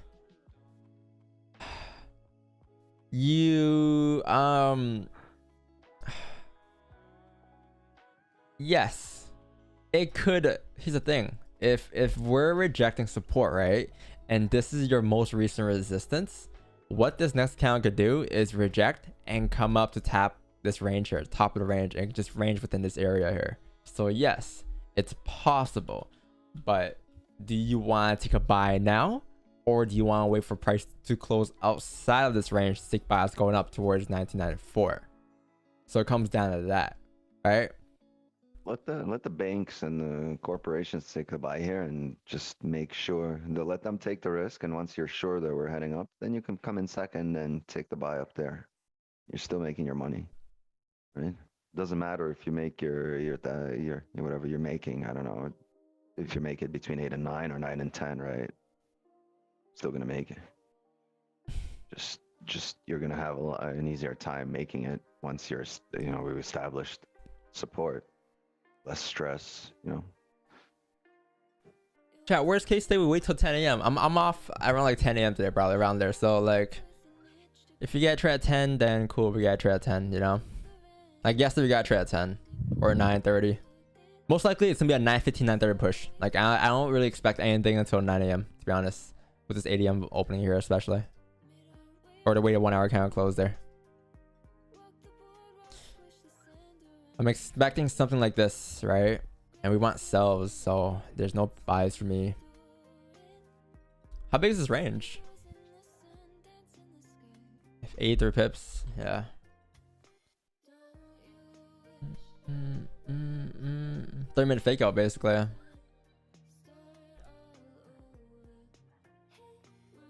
If it closed below 1973, No, like right now, like the back up. about to go up. Yeah, but the 1 hour is not a fake out. 1 hour is just a rejection. Makes sense. But we're bearish, so is it really a fake out? Right, I would just call it fake out just so chat can go off of that. Like they can understand the concept, like what's happening. Just a range back up, back into the range. How would Gary V trade this? Right now, Gary V would take a. Gary V would now be like. He'll probably just take a loss right now on purpose. Gary Vee would be like, yo, do more trades, you know, just post more trades. I took 18 trades today, look, and I posted them all. Just more content. Bro, this is one video I gotta show you guys. I was Did you dying. see the guy I was dying.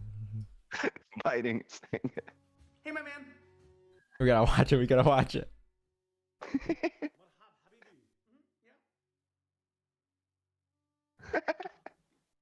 I'm biting his finger. Wait, how do I? Marhab, habibi. Yeah. You ready to order? Yeah. No, I'm still looking, okay? Have patience, my man. I have patience. No, patience? Patience. Okay, I'm gonna go with the shawarma. Chicken or beef? Do you have blueberries? Blueberry? What do you mean? Fucking blueberries, that's all I eat, bro. No, then why are you here, my friend? Beef is fine. Hey, bro, what makes you happiest in life? Making shawarma for you, brother. Okay, but are you just doing this because your parents made you? My friend, I own the 3 best shawarma places in this city. Okay, but are you making content? No, I'm making shawarma. You want pickle, hummus, garlic, which one? Okay, but bro, like, imagine all of this was on TikTok. I don't care about TikTok. But there's so much fucking value. Tuck. Okay, wallahi, you are wasting my time now. In the Saraf. Okay, bro, I got 7 meetings to go to. Take care. Yo, this guy just left. Is this NFT? Bro. Holy shit. You're making content. Just post all your trades. Just keep trading. Is this NFT? You know, fuck your parents.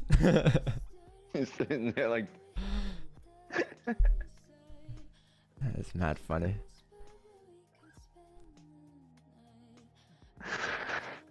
Yo, we need the sound. Imagine. We have the soundboard for it. I guess we'll never know. No, we have what challenge do we have from that? When someone asks us when someone asks about a chart, like, is this even an NFT? It's not even an NFT. I don't care about no tuck. Oh, tuck. Bro, that's mad funny. Yeah, that guy's pretty good. He's from Toronto. My He does a lot, my man. I see him do a friend's lot. my friend's girlfriend worked with him. Yeah, it's from Toronto. Toronto's next up, man. We're talented here. We are talented. Wow, this guy hasn't flipped out. I'm very surprised. Jizz. Only 8 minutes. Feels longer. Yeah. It's gonna be a sad next hour candle chat. Not really expecting much here on this 8 a.m. candle. Surprisingly. Ironically, the 8 a.m. candle, not expecting much.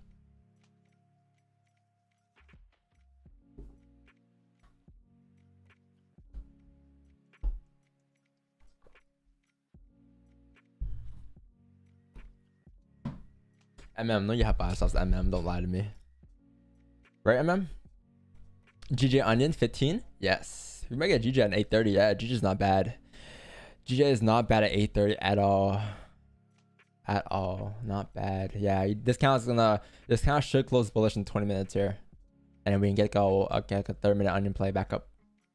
Range going up is approximately 25 pips here, so you'll probably catch a good 12, 18 pips within this range. Yep. I forgot we have 2 pairs. The last couple of days has been strictly gold. I kind of forgot.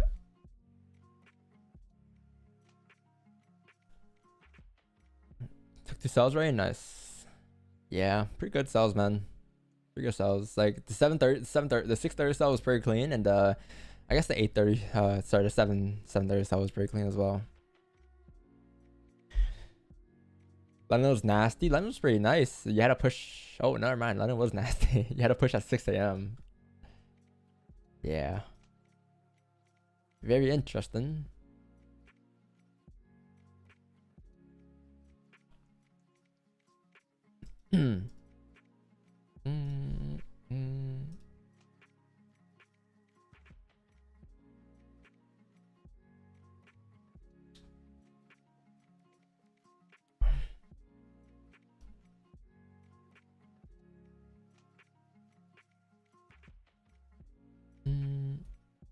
Alright, we have some charts reviews.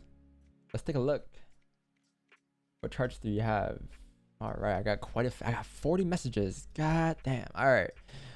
Let's take a look. Let's take a look at a couple.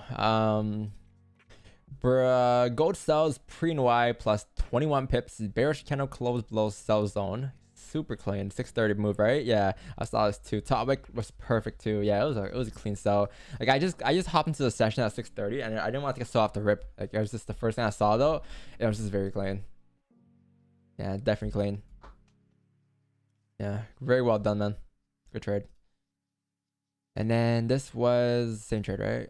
Okay. 4 hour don't lie. What is this? 4 hour sell replay. Wow, the 4 hour don't lie for real. Enter on the break of the lows. 2 stop loss above the previous candle and TP tapped. Nice. Yeah, it's good. 4 hour sell replay. Very clean. Lovely trade. Oh wow, Cowboy Entry. This guy's name is Cowboy Entry, bro. Jeez. Onion Cowboy off the buys. Rip. This thing came down. Rip. Now charged during London. What happened here? GJ fake out. Fake out? Onion setup. Oh, you mean fake out here, back up? Yeah, solid. Yeah, but yeah. How did the day close on GJ again? Did it close bullish? Oh, it closed bearish. Wow. Range 2 breakout. Not bad. This is... Guys, where are the losses at? Everyone stands wins, but where are the losses? Buys above after closure. You mean sells below? Buys above. Sells below. Sells below 1982.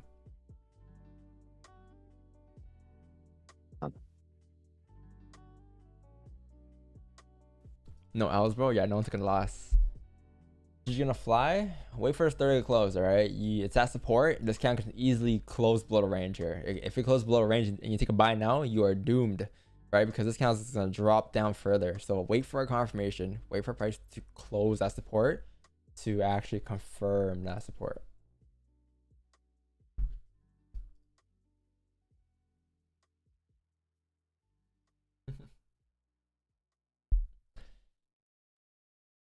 Guys, are we going to see monthly flip? I guess we'll never know.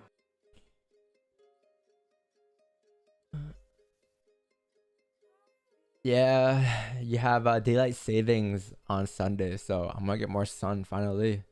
Spring weather's coming. It's going to be a good year. Nice weather.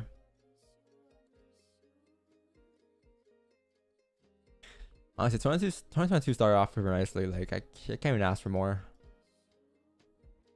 Like, what more did you want from the markets this year? I feel like the market just gave money away. It was just, here we go.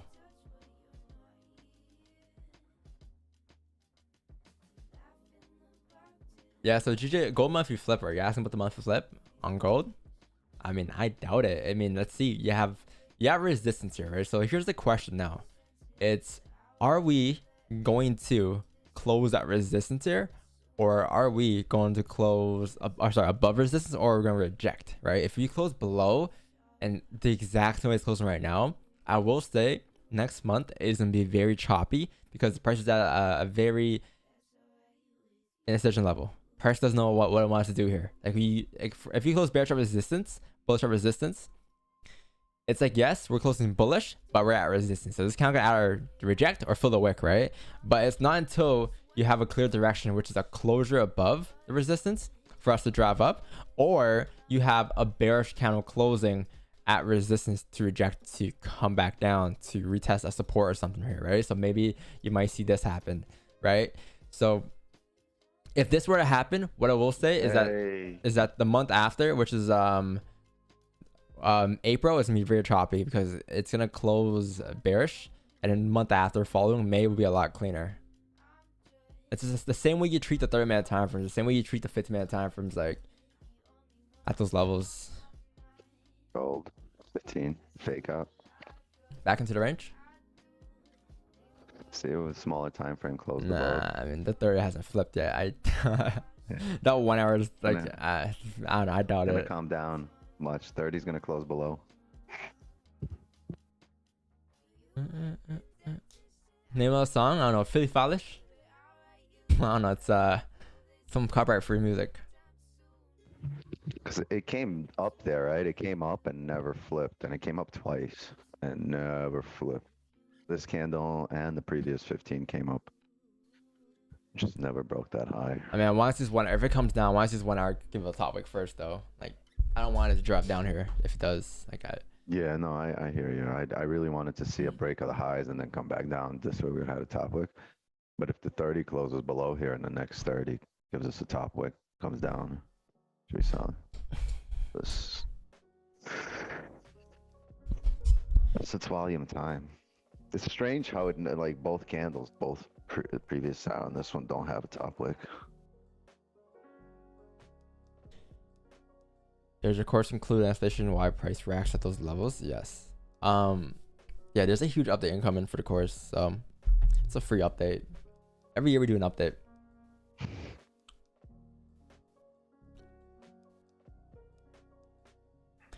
Since these moves are against conflict news, would you expect gold to correct the move, more likely to continue move up on monthly?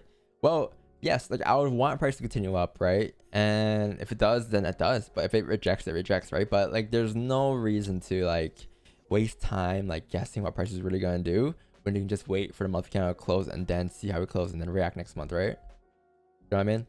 It's like just wait and see how you price, what price does. There's no point of wasting time and trying to catch like the very low or very high, right? Just wait and then execute next month.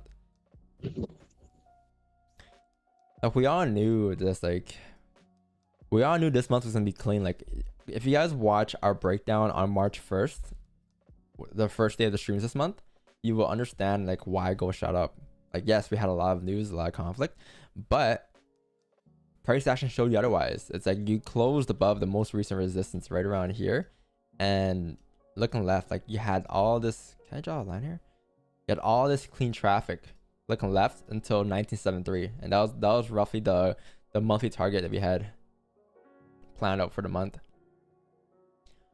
So now it's like, okay, well, how is price gonna close now? Is it gonna close above or is it gonna close below? And once we close, you'll see. Right? See, that last one closed above, created bottom wick, flipped up, bullish, clean. If this is a 30-minute time frame, we would have had buys on the monthly candle. Even the month prior, like even February 1st, like before the war like happened, like we discussed how if we were to break this high here on a monthly, looking left, it's a 1 hour start, it's a monthly starter play, and you're gonna continue up towards next range, and this is the range you're expecting price to fill from here to here, and that's what happened.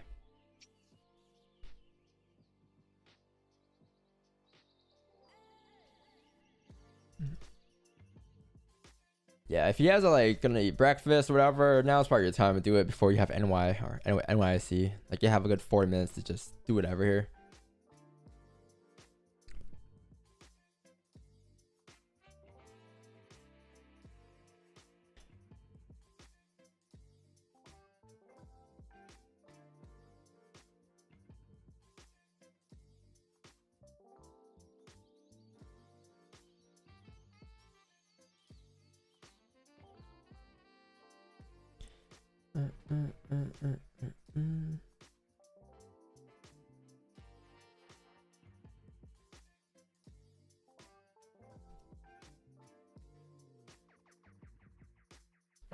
Here's the flip. Can we get some volume to flip this 30? I really want to see this thing drive up towards like 1980 here. Most likely it would. 1980 should get tapped. 1979 should get tapped here. Yeah, I'm with K on this one.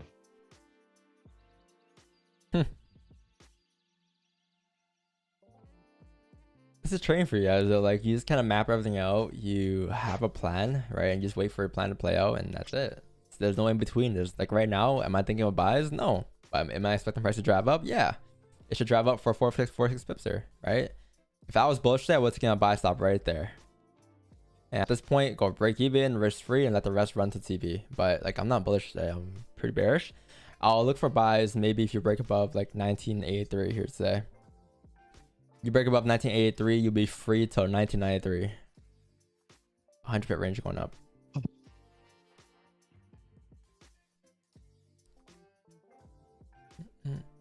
Drive up for taking sellers orders, right? This is perfect. We have I a guess top wick we'll now. never So know. if we do come back down, we'll have a fake out. And then Yes. we have a top wick on this candle and we can trade it. No, we don't have to expect now the candle to come up after it comes back down below 1973. So if we get an hourly closure on this hour at 9 a.m. at below 1973, we're gonna take the 9 a.m. candle down. Yeah, chat. Until then, just wait. Exactly. Go ahead. Like, no, it's something you just said. Basically, it's like someone asked about like, is it a drive up for price to go down? Is it gonna take orders? That's like, well, I don't know. Like, if price drives up, then it drives up. But when price drives down later, we'll wait for our closures and we'll take ourselves, right? Just keep it simple, chat.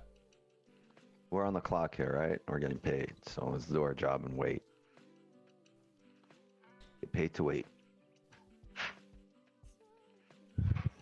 Like for the most part, like you shouldn't have that much of an urge to take a trade today, especially if like you had a great week, a great booming week.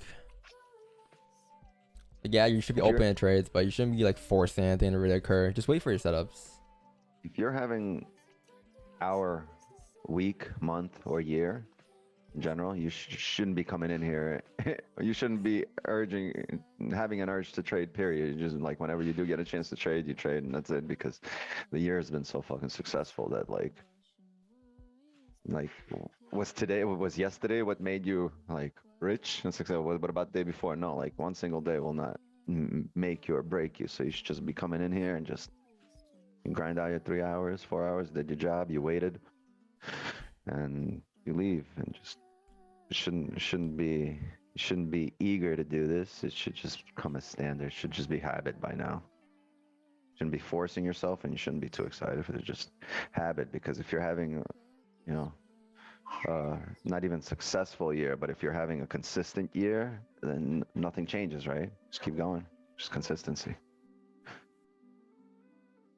I know.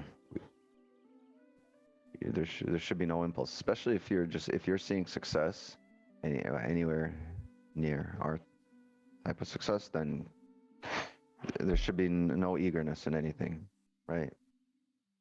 You didn't lose yesterday. You didn't, you didn't make or break yourself yesterday, and nor will you do that today. You're constantly growing.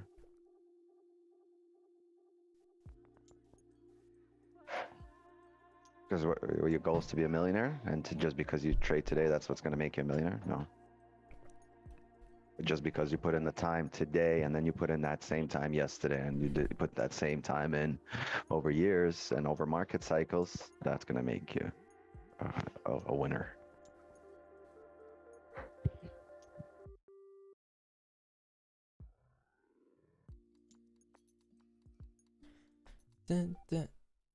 Small pips. I don't want to say small pips. Like our trade has nothing to do. Like it's not like we don't have a 10 pip target on purpose. It's just the ranges. Like some days you have 100 pip runners like yesterday.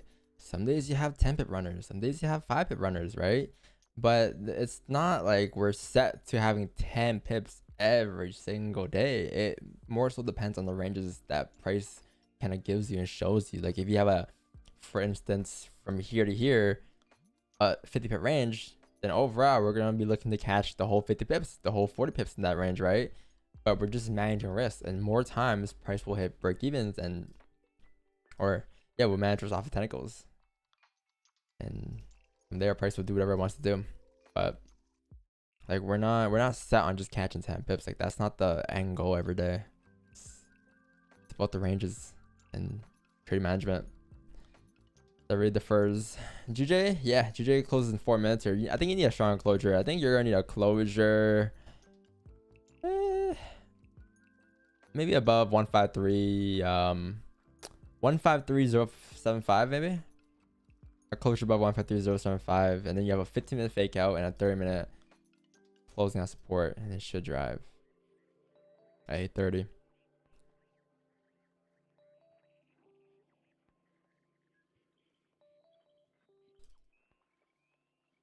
Yeah, the thing now, guys. So look at the 1 hour candle on gold here, right? You have a support formed here. If this hourly candle were look at it create a top wick, so we close in 33 minutes here.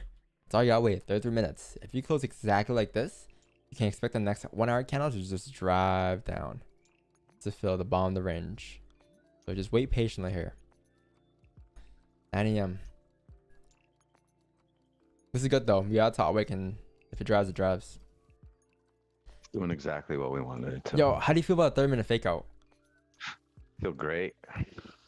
Yeah, we got a top wick. Yeah. And the hourly, I think the hourly is more solid, but I think by the hourly we'll be at the bottom of the range here, and then we'll range at support till 9:30. It's not bad. It's what we asked for. Remember the fake out on the small time frame came back. Look, it couldn't break that high, and then it finally broke. It gave us top wick, and now came back down to close within range. My only issue is this 1 hour candle at any given point could just reject. Reject, yeah, because the previous hourly closed above. I know. But I think That's you why. I think you gotta close below. Like if you if you're 30 close below, you should be fine. It's gonna be a first 30 closure below this range in general. Let's see what kind of wick the next 30 does. Yeah, like I want to see something like this. And a break of the lows, I'd rather see than to fill the wick. Yeah, like something like this, top wick with that, and boom, this would be the sell stops or the flip. You want to see the break of the lows really down here? Yeah, no, yeah, I want to see that. Makes sense. Yeah, 15 will have clean traffic as well below there. 20 30 pips. I really want all the time frames to line up. If we didn't get the previous hourly close, then everything else got to line up. Yeah. But like I said, this is what we've discussed before. The smaller time frames closing above 1973 and now closing below 1973 about an hour ago. So if it's doing exactly what we planned for, I mean, I have to act on it. Thing was, we were saying that, hoping that the previous hourly was going to close below 1973, and it didn't. Let's see, a minute here. Yeah, say we got close. Yeah, below here is right. It's perfect, I think. Below, yeah, it should be good. Below 1973.300. Just treat it as like overall, chat. Like if you look at it from this perspective, it's this resistance formed here, and then support formed here. This is a range. So if you're closing bearish at resistance, high chance the next 30-minute candle will drive down to retest the lows. If this is your overall range and we close bearish at resistance, we should come down to the bottom of the range at 1968.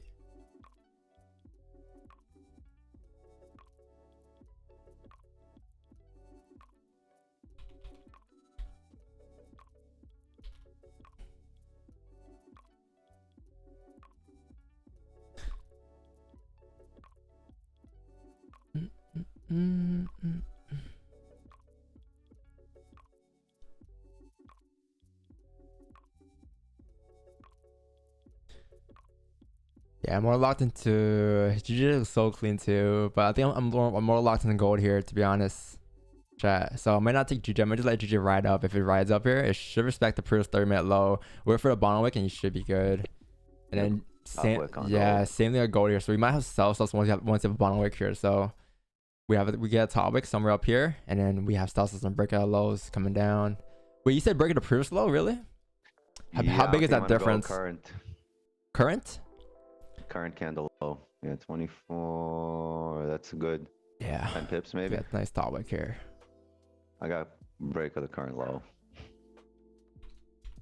I don't have sell stops yet, chat. Like, until you have a top wick here. So there we go. So yeah, sell stops are gonna be placed right here now on the break of this low at 1971.278. All right. First trade of the day for me. You should come down to tap like 1970, and then once you break that low, we should be driving down towards next support. Stops are going to be roughly the previous kind of high, so it's going to be like a 6 pip stop. TP is down here for like 1961 for 100 pips.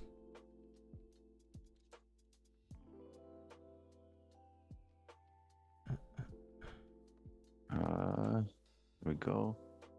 Reactivated? Yes, sir. Oh, no. What? All right, chat. Got in a sell here, chat. So got a sell stop that which got activated just now. Stop loss was the previous kind of high, and TP is down here. 14 pips running down now. Yeah, we're tapping into this minor support now, so we're gonna move stops to break even and close partials of my positions right here as well.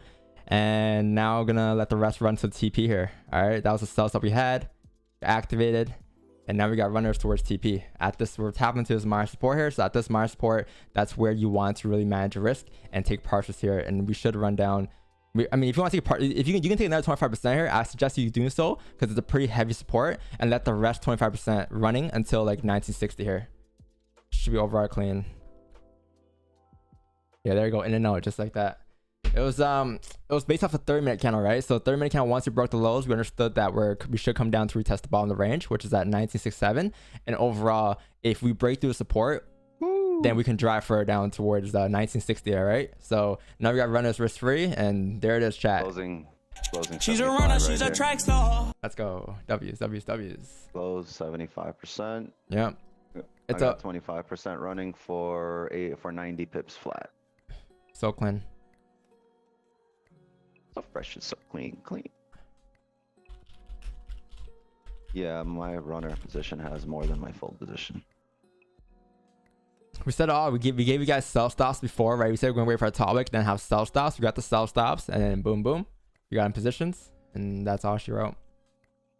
So it was all there. It was all broken down. We waited for it, and then that was it. Yeah, I'm gonna say I told you so an hour ago, but an hour ago, chat. You marked, you marked up the analysis, and there you go.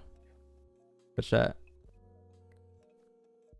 Yeah, so like, I don't have a lot of faith for this count to push through support, but if it does, then we'll be in for nice runners, right? We'll be good for nice runners towards like 1960, because this is a pretty heavy support here, and I really think you need like a closure below here. But if it runs, it runs. If the 1 hour fills the whole wick, it fills the whole wick. There's that. We'll drop down. That was a quick second trade. That was such a nice trade. Wow. I'm not gonna lie. I'm not gonna lie. I really over leveraged. No, I really what do you call it? 41. I couldn't have sell stops, so I just marked execute on the breakout lows. It was way too quick for me to really mark execute. Remember I said oh no for a second ago? Yeah. You know, because I put we're 50 pips in profit here, by the way, 60. Because I put my sell stops like 100 pips below, and then I dragged them up. But when I dragged them up, you know what I dragged up? The stop loss for my sell stops that were 100 pips below. Not the actual sell stop. The past 3 trades, Wickson has always done something. The first trade, he said, "Oh no, I don't know about this trade, chat." The last trade, he goes, "Oh, I closed." And this trade, like, it's always something with you, Wix. The trade. Why can't you get a perfect trade? I did. I had a perfect trade. It's just. I dragged up my stop loss instead of the sell stop, and then when I asked you if you're activated, you're like, yeah. Then I just went market execution because I didn't have a chance to drag mine up. So I executed. It's all right. I executed what, like 2-3 pips after you. Oh, no big deal. Oh, you're good. I might got good too. I got the right entry though, because I can't flutter there for a bit. Yeah. No drawdown though. Straight profit. Do I close at 50 pips here or no? Or do I hold for 90? I think we're gonna get this. We're getting this 80 pips. 60. Yeah, Mike. I make sure closing full. I'm gonna close right here. Yeah, I think I'm gonna close full 60 here, pips. chat. Yeah, I'm just gonna close full here, like 65 pips. Gonna call it a trade. If it runs, it runs. But I'm just gonna call it a trade here. All right, so I'm gonna lock in all my profits just now. She's a runner. She's a what? What is she? She's a runner, she's a track star. Let's go. www.controlfx.com. controlfx.com. GJ move too? Hey, yeah, there's a GJ talk. There's a GJ we talked about the buys. Soul Clan. How much did it move? GJ. Yeah. The buys were 16 pips stop loss, and TP it moved 12 pips. I mean, it's GJ. It's GJ though, you know. So I know, but if you're taking advantage of anything right now, if you're really like, yeah, I'm gonna take advantage of the volume, you're not looking at GJ. You're looking at gold. Ted's like, yeah, I went 1975 to 1971. Probably. What, Ted? He's gonna hop on here. Such an easy day. Ted's gonna hop on here and he'd be like, oh, but that's good. That's an that's easy good. day. It Yeah. motivates people that it doesn't have to be that hard. Yeah. It's very motivating to see that somebody is doing it day in, day out, because then, you know, they're just another guy, right? It's just another person. Yeah. Nothing special about them. Like, they have the same opposable thumbs and the same brain, maybe a different kind of education, but it's not something that's like he doesn't have a predisposition to this from nature. Like, you know, this is all learned. So it's nothing that you guys can't emulate, repeat, even build upon and do better. Go ahead. It's all up to you. It's all out there. But it's very motivating when he comes in and says, yeah, that shit was easy, because guess what? Be. Yeah. It should be. And at some point, imagine waking up and being like, damn, that was the easiest $1,000 I ever made, or 5,000 or whatever. Yeah. That's a great feeling when money comes easy. What day is it today? 3/11/2022. Dope. Gold sells. I don't even know. I mean, what else is there to do? Do we really sit here till 10? Yeah, I mean, I'm here till 10. What was it? Jet's What like, was "Shut it up, called? Mike's." Was it a fake on a 30? We'll put fake on a 30, right? Break of current count low on a 30. Full risk. It was close half at, what was it? Close half at 20 pips, right? And then close full at 60 pips. So there's a trade, W. And 12 pips secured, 60 pips. So there you go, chat. You have for the month still 9-0-1, 289 pips. You know, all done live on the stream. And wow. If I had a penny for every time somebody confused me with Ted, I probably wouldn't need to trade.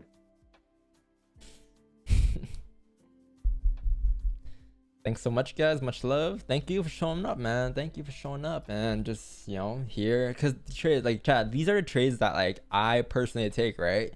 And I mean, yeah, it's the trades that I personally take, and I just live stream it, right? So when you guys come, it's kind of cool. It's like you guys are just watching me trade. Yeah, this trade was going to be taken whether you're here or not. Yeah, like whether you're here or not, we're taking it on or off stream, you know. But like, having the stream there is kind of cool. It's like chat, just, you know, it's education and trades, you know. So dope. It's like my neighbor comes over and is like, wants to get some bud, wants to smoke it. I'm like, look, this joint's gonna get smoked whether you're here or not. But the fact that you're here, you're lucky. You can smoke it with me. Hey, we got LeBron. We got LeBron year now, 23. Yeah, so in the if record. You're here with us. Should take the trade with us. Yeah, Chris is still running. if it runs, it runs. Like, it can run an extra $4 here. I can care less. Like, if it Doesn't runs, matter. yeah, it doesn't matter. Like, it's now, if you want more trades, like, you gotta wait for a new opportunity, you know.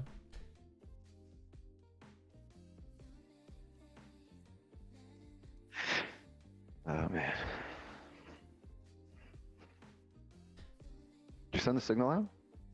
Yo, I couldn't. So look, I had it typed out right here.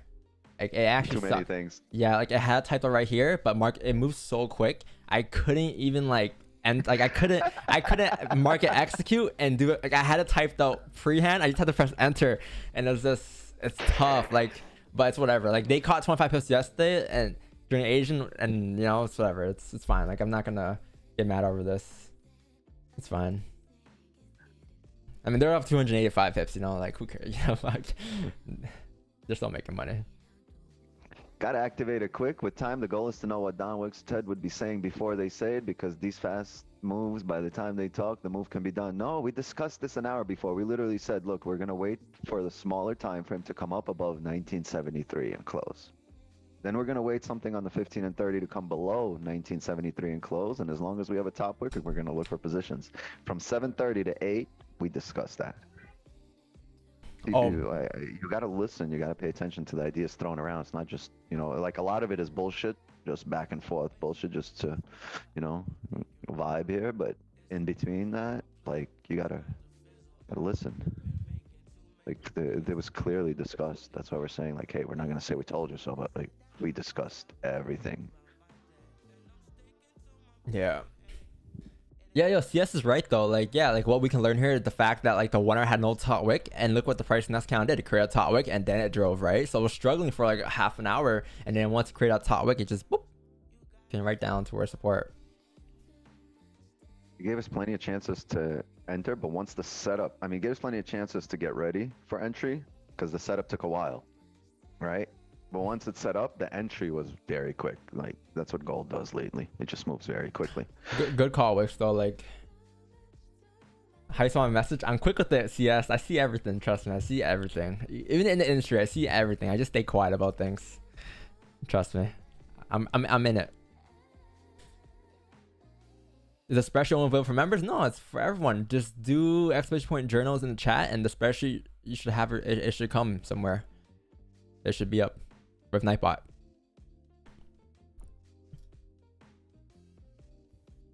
Well, Wix, our breakout on the 30-minute time frame is 100%. You know what that means? You know what that means. I don't know why we have 5 minute here. We don't use a 5 minute. It's all right. One day. To make people feel warm and fuzzy inside. Ah, the 5 minute, the empty 5 minute. Hey, we close at the 15 support. I just realized we closed right at the 15 support. Yeah. So yeah, it might pull back here, but overall, like I should continue to run off the hourly candle. You have 17 minutes left, but I expect it, if it doesn't push within the next like 7 minutes, it should just pull back for the rest of the hourly candle, and then you get a 1 hour wick fill at 9 a.m. for more positions. Forgot about the 9 a.m. candle, the wick fill. The 5 minutes undefeated, never lost. You're the best Forex New York session host. Thank you. There's a lot of host chat. You guys can watch whoever you guys want to watch, right?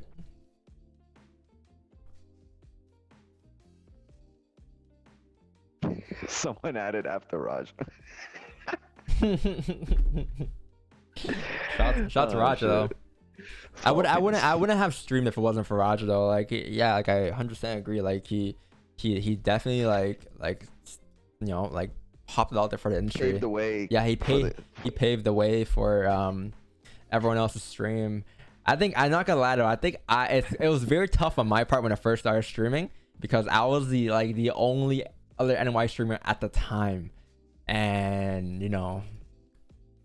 But hey, we got peace now. But you know, it was, at one point it was just kind of tough. But you know, just did our shit, stay consistent, like did the same shit every day, and over time, people realize, right? I said all the time though, like if you're if you're not watching us now, you'll watch us eventually.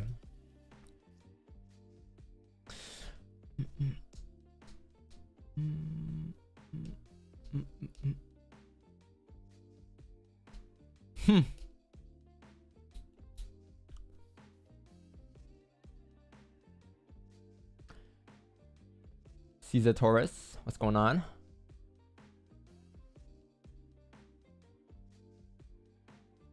Yeah, people get busy though. Like, don't get me wrong. Like, he's a bit older than me. He's like, how old is Roger? Like 40, 30 something, 35, 37.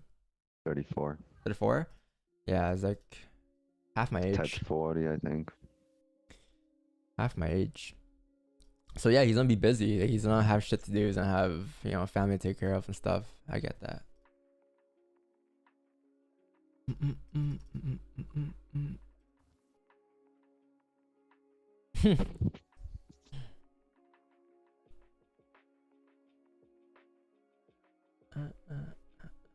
More ranges below. I've been paying your mortgage with this shit. Any opinion on buying the pullbacks in the last 15? No, it's very risky, brother. It's like, why? Like, the overall trend is bearish. Like, just because you're expecting a pullback in the last 15 doesn't mean it'll always rip down or rip up, right? It can just drive down here. For all we know, we can close bearish with no bottom wick. So why would you want to sell down for a lower probability trade like that when you know there's chances that this can could just flip bullish again or something? Okay, we might get more positions at 9 a.m. here, so stay tuned here. I'm still here till like 9:30, 10. So just, yeah, expect some more movements.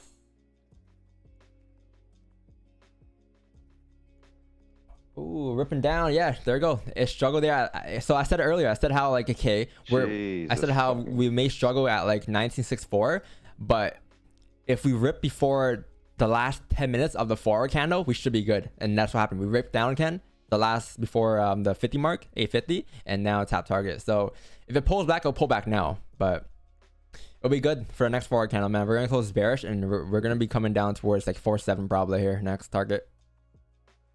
I'll wait for that for you guys. Okie dokie. Okie dokie. Yeah, March has been a blessing.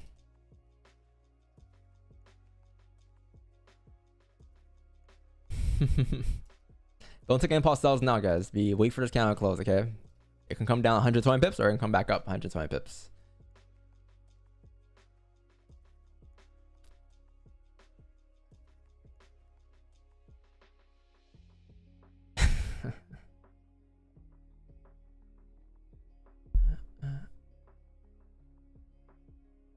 Yeah, GG came up clean. You're on mute, bro. Oh, you're on the phone. Word, word, word.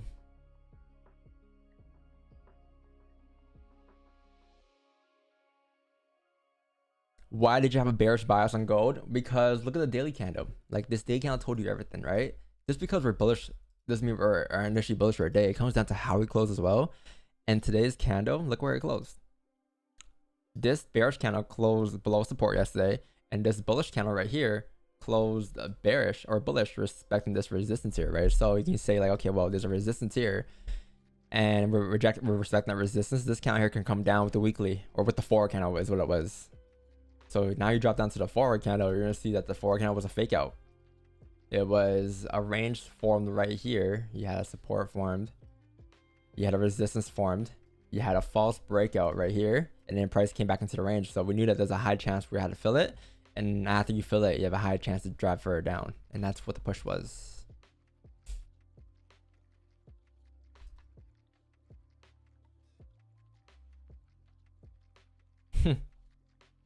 CPI today? Oh shoot, yo, why didn't anyone in the chat tell me today?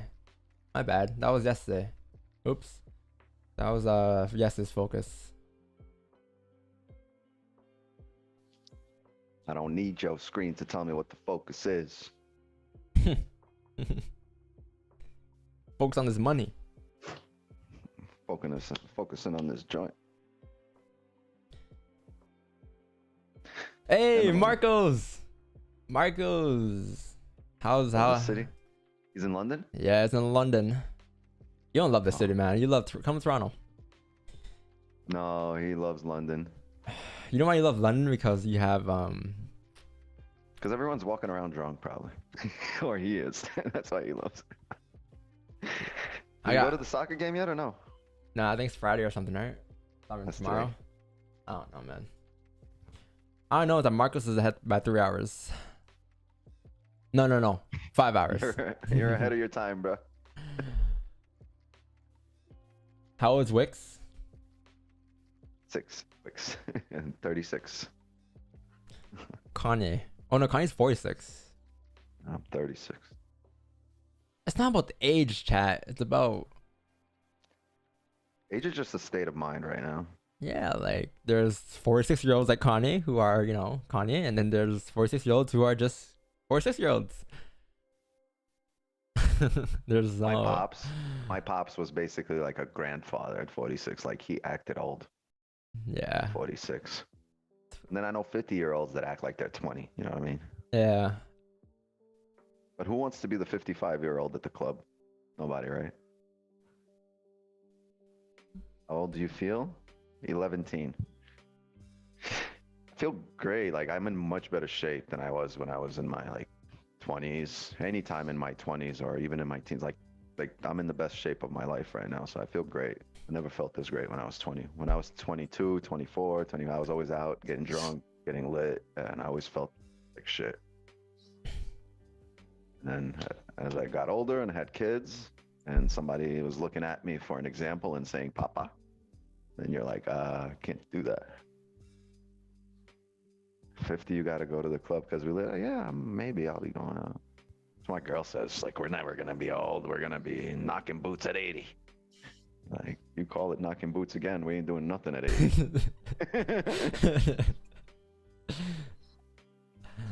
That's funny. What level are you waiting for on gold? You're gonna want this 1 hour count to really close below, or honestly the 4 count is fine. So you like, here's the thing, the 4 count is gonna close below the most recent support, right? Which is below here.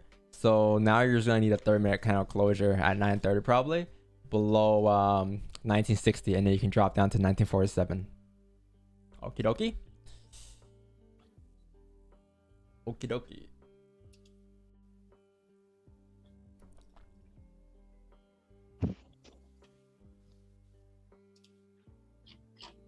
One K viewers, 2 likes. What up, Carlos? What up, man? How's How your you day? doing? Chicago? Chilling. No, bro, I was focused on GJ. I got 12 pips. That's okay. Nice. Yeah, that was a mistake. No, I that was mean, good. You got hit TP, right? Yeah. Why? You won what you focused on, right? Yeah, exactly. I But, know why you took but- GJ. You were more comfortable with the way it moves. It's more forgiving. Yeah, I less, think so. Less stops. For sure. Yeah. Smaller. But I'm looking at the screen, at both screens, and I was like, yo. Well, I should have taken gold. It's all good. Maybe drop your lots and take gold next time just to build it up. Yeah.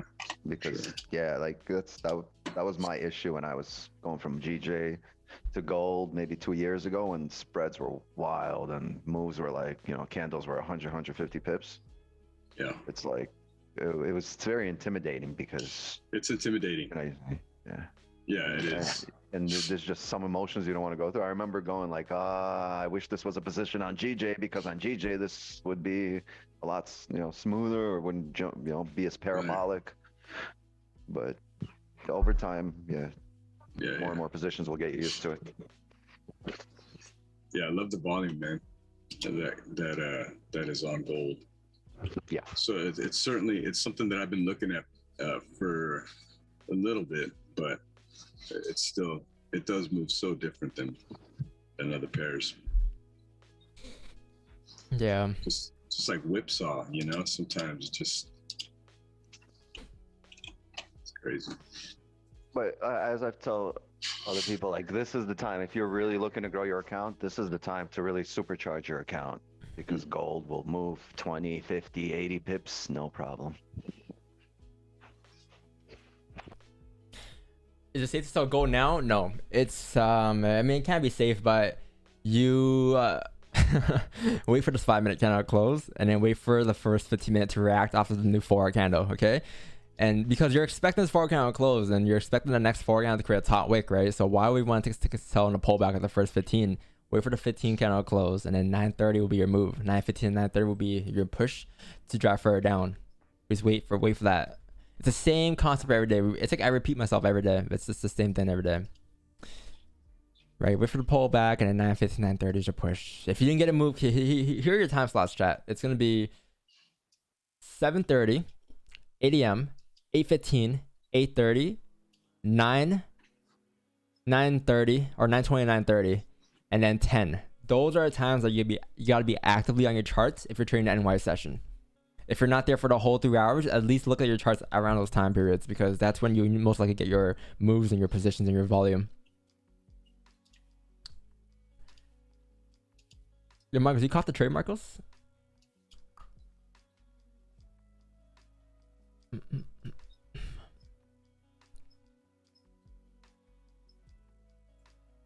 You don't call gold signals? No, we call it GJ signals. Like, we haven't had like a GJ signal, or I don't want to say signals. It's a stream, right? But we haven't caught a GJ trade since like a break-even trade. I think it was a day ago, 2 days ago, on March 9th, and then before that it was like March 4th, and then March and February was most likely gold, mostly gold. So yes, we trade GJ too, but it's just it hasn't been moving recently, pretty like at all. As volatile. So. Oh, and my pay signals, yes, I caught both pairs. Yeah, this is the pay signals. This is for the month. GJ. February was right here. GJ. They didn't get the last trade, and they're still further ahead. Yeah, they're way further ahead.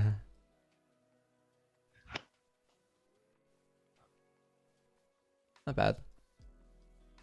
We might get this closure here in about an hour and a minute here. 3 minutes. Yes, spreadsheets available. Do exclamation point journal in chat. Yeah, thanks, Nav. Nav, how are you not moderator yet, Nav? Let's make Nav a moderator. Why not? Uh-oh. Why not, Nav? How are you not a moderator? Yeah, you should be a moderator. Been here. Yeah. Nav got wrenched. Pause. You're just gonna wav in chat. Don't be mad. Hey. You've been wrenched, bro. You've been wrenched. Yeah. I'm gonna give you the Discord roles too later.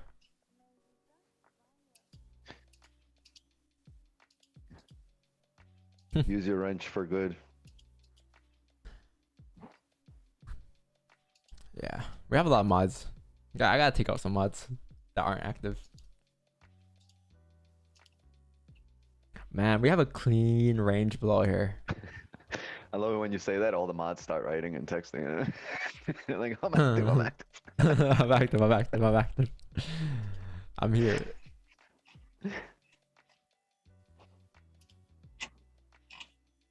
Oh, hey. Wow, we're gonna close. Cut your hair. I know my hair is kind of a mess today, chat. Like it's kind of wild today. I don't even have time to do it. Just kind of hop on stream. It's alright. Yeah. We're gonna see a little range here until 9:30.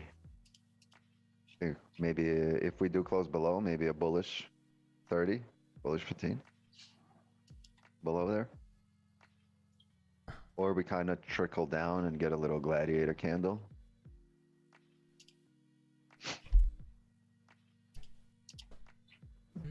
But I don't think there's enough volume to bring us down until 9:30. 9:45.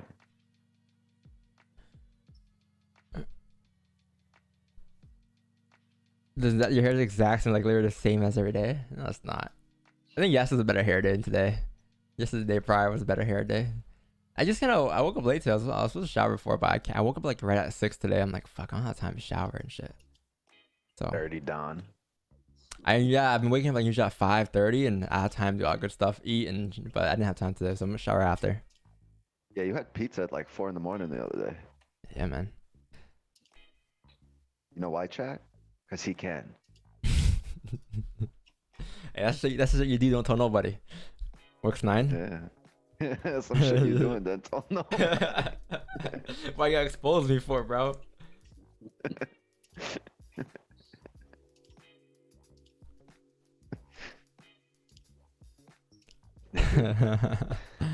Alright, closing in 16 seconds. Yeah. No, 1 hour's on close bullish support, right? Okay, perfect. That is a perfect. Look at this now, chat. We drew this out at what time? like 7 a.m. I think it was. We drew out the whole onion play here, and now if we close bullish here in about, oh, we are gonna close bullish here. This next 1 hour candle should pop up and fill this wick, fill the rest of the range at 153 385. Wait for a bottom wick though, and also the forward candle is gonna also fill that 4 hour wick, right? So you're gonna expect the bottom wick at like 152.994, and then you can look to drive further up after that. Okay. It's going straight up. So it's gonna come down and then re-break its own high. Yeah. So yeah, don't jump in early here. Wait for that bottom wick here, and then you should be good for positions afterwards. All right. Something like this.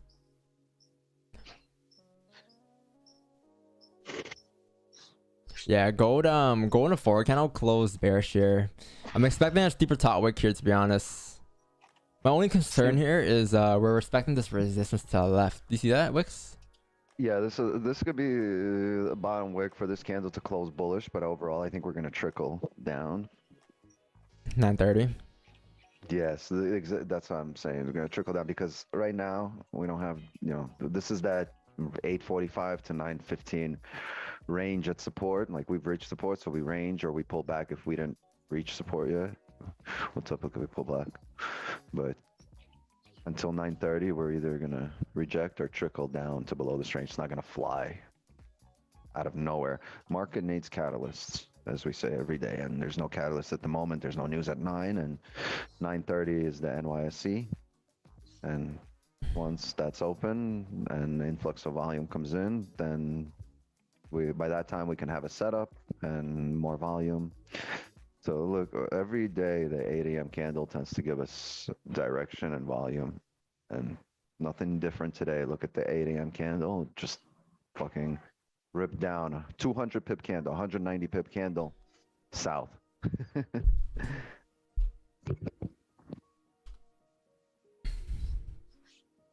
190 pips down. So what do you think? The 9 a.m. candle is just going to reject after driving 100? No, we might range for at the support, but we should drop down by the end of the 9 a.m. candle, and like 1947 is completely feasible. Yeah, like the daily candle is such a huge giveaway. Like look where we're breaking into, chat. Like we broke out this range candle, and if we start to close on a 30-minute time from later on, you re-break the day candle low, you look left. Where do you have clean traffic until now? 1947, yeah. 1947, right? It matches perfectly with the next 1 hour ranges. And looking left, this is just clean traffic. This is like bread and butter. This is what every price action trader kind of wishes for and hopes for every single day when they wake up. And yeah, day count just shows you clean traffic now. So yeah, wait for a 30 closure and you should be good. This count's probably gonna pull back. It might tap like 1967. Just be aware. But once you close below, you should be in good hands. This count should flip here. But there's no buys for me. I just can't expect price to drive, but there's no buys just yet. All right.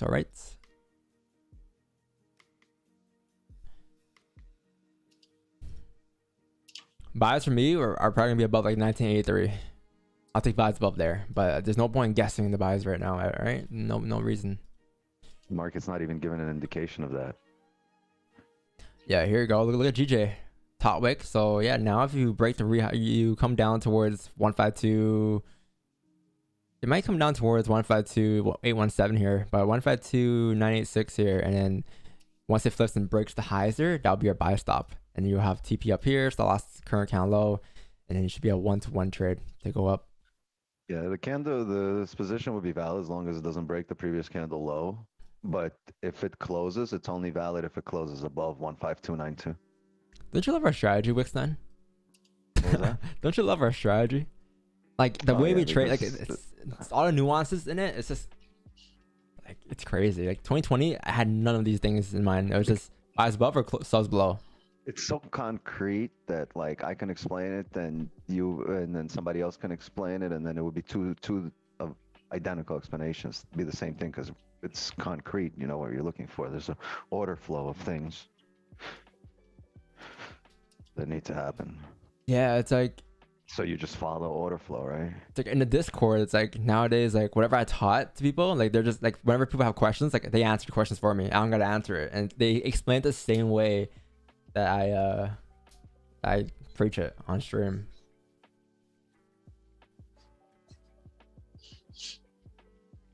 Yeah, it makes sense. Yes, looking back, the drive up to create a high was 8:20 a.m., which is a COMEX. So story mode, it's NY and COMEX wants the best price, so it drives up. Yeah. No, I get it. Yeah. There's definitely stories within stories within stories, right? There's always like a different way you can view things. Someone might say this is smart money concept. That someone might say this is fucking start play, right? Someone could say this is institutions creating ground liquidity. Someone could say this is a 30-minute closure onion play, fake out, right? But at the end of the day, like we're all viewing the same thing. We're all seeing the same concepts. Because if you see the same thing every day consistently, it doesn't matter what you call it. It's like you're seeing the same thing every day consistently. It's like, so what are the odds of it happening again and again and again? Very high.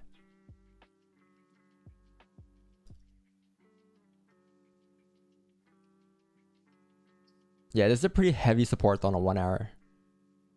This is gonna be based off of like the daily, especially this trade. If we were taking our trade.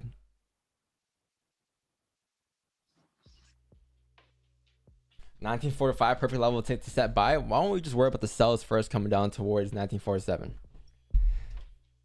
Or before that, worry about the closures below before we gotta worry about the sells. Yeah, let's talk about the things where the probability is on our side.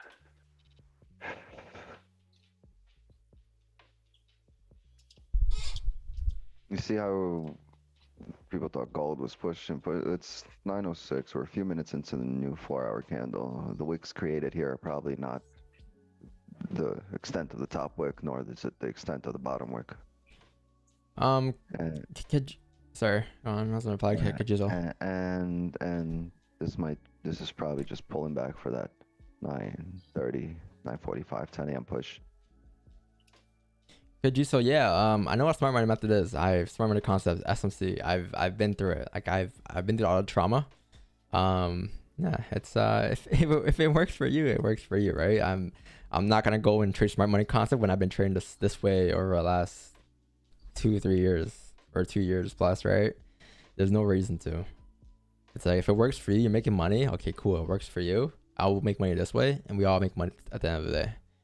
But yeah, we broke down why like gold's gonna push up here. We explained the 4-hour candle here rejecting the support discount. I explained how we should go out towards 68 here, right?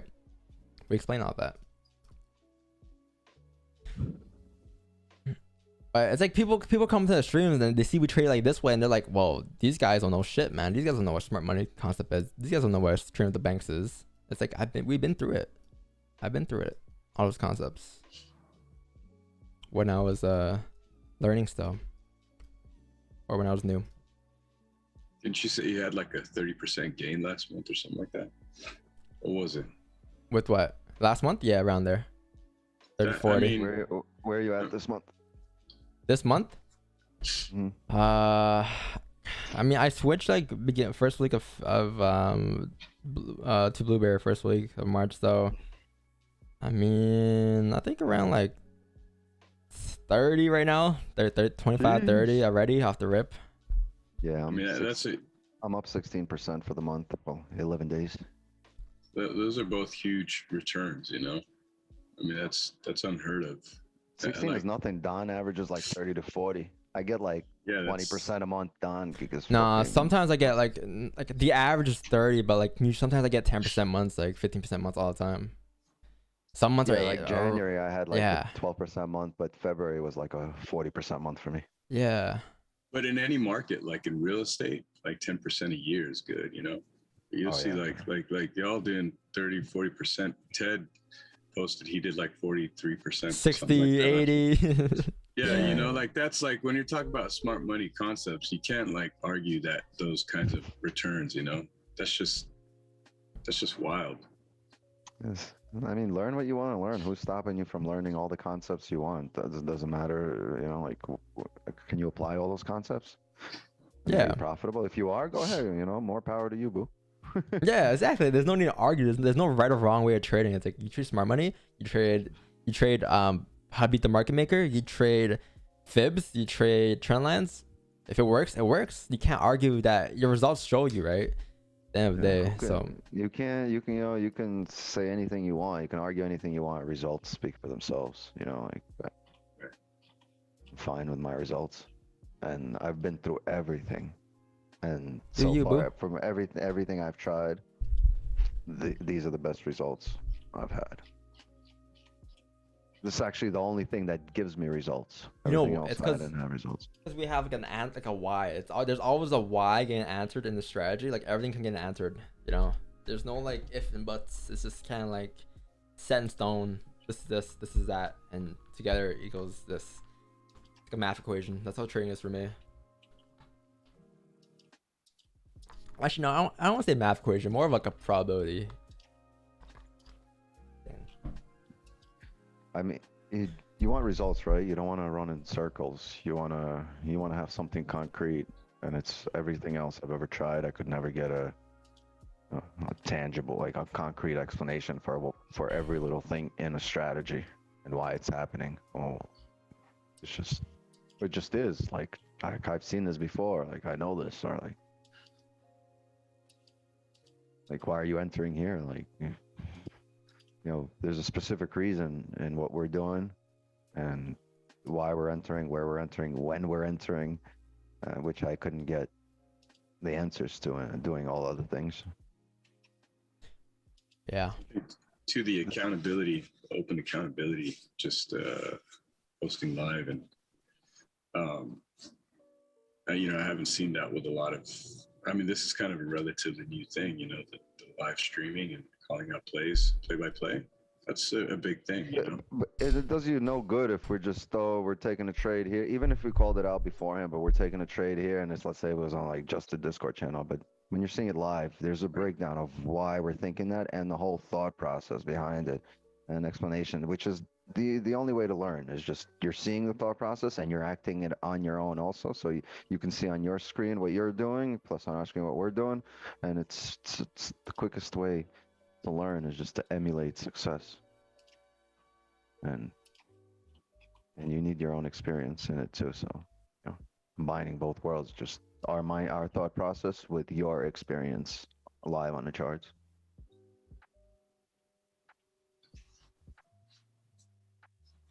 Like Don said, that shit is not easy to do, and he's multitasking, doing 6 or 7 things, but it's all in order to build a better community. Like we want a more inclusive habitat, right? We want this industry to thrive and be around for a while and be fun, not be toxic.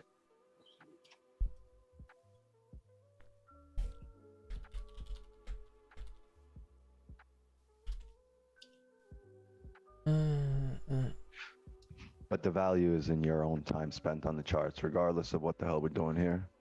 The real value is you spending time on the charts day in, day out, the same time, not all day, but at the same time, looking at the same session and looking at it not for a month straight, not for 3 months straight, but like 2 or 3 years straight, because then you get a feeling and a sense of market cycles.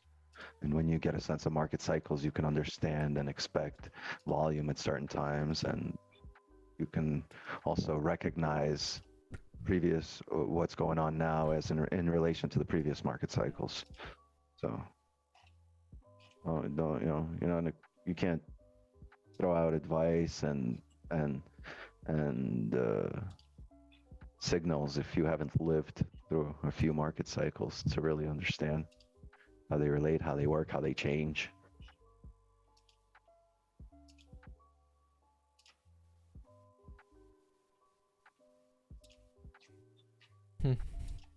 Yeah, I guess I haven't done it. So yeah, if you guys want to like trade with like-minded people, or trade with our community, you can just join our Discord server. It's a free server. We have around like 4.3K members in there right now, which is crazy. It's been a year since. Oh no, like 10 months since it's opened, 8 months since it's opened, 8 9 months. If you guys want to join, just click the link in the bio, or there should be a command to join the Discord. It's a free invite.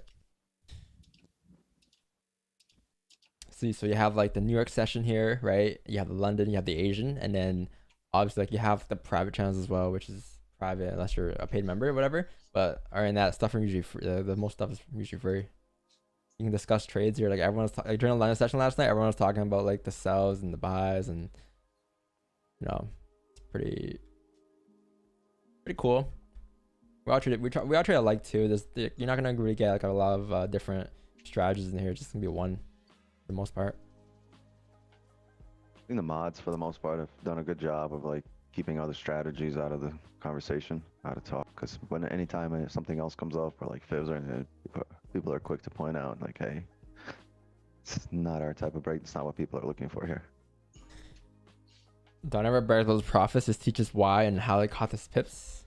Yeah, because like, what's the point of like bragging about like how, you know, like it's not gonna do anything for you guys.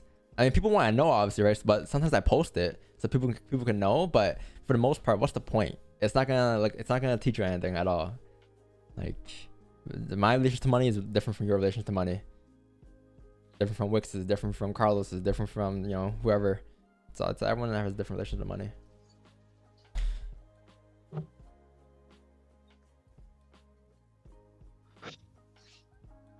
Pull back for the 930 drop. Oh, Marco's got his thing. Remember I told you he got slipped or some shit? He got paid back from TD. So what's he talking about? They didn't want to pay him back. Yeah, he discussed enough probably. So remember when you said that initially? I just think it was the way maybe he approached them. You got to be a little more professional in your approach than like, yo, my shit got slipped. Can I have my money back? Can't be doing like. How do you say it? What do you say, yo? Me, I can. Do you want me to read the email? Just I don't know, how would you do it? I want to see how you do it. I wrote a long email and said, hey, I hope we can come to a fair resolution. I told him my trade number. I told him, hey, my stop was here. It slipped. It got closed out at this position, and if you counted, the difference was 60 pips. I'm a big believer in fair, you know, in fairness, and this, you know, I'm a loyal user. I hope to hear from you guys soon. If there's a way we can come to a fair resolution where I would be satisfied and you guys would be satisfied. You hear that, chat? Copy and paste that message now. Every time you get slipped, you get your money back. But it was like it was somewhere along those lines. Like it was like, you know, it was more or less like, let's be fair. Like, you know, we were all trying to create a fair community, and like you guys are successful as a brokerage, you know. Apparently, because you're providing me with all the instruments I need to be successful as a trader. So, you know, fair is fair, and they were able to do something about that. And there's you know what? I'm a loyal user, and I ride for them. I vouch for them whenever. And look, Marco said he wasn't getting his stuff back. He got it back. He got his slippage back. Yeah, it was a big slippage too. It was like 50 pips or something, 30 pips. Yeah, they paid me. I had a 60 pip slippage, and they paid me back. That's dope. Like I wouldn't reach out. Don knows I had my like last 3 or 4 trades slipped like 6, 7 pips. Who cares? Yeah. Yeah, I'm not gonna reach out about that. Like the market's moving $1.50. That would be ridiculous. So then when I do get slipped 60, they're gonna be like, we refund you all the time. Like no, like when the shit is, you know, like obviously not okay.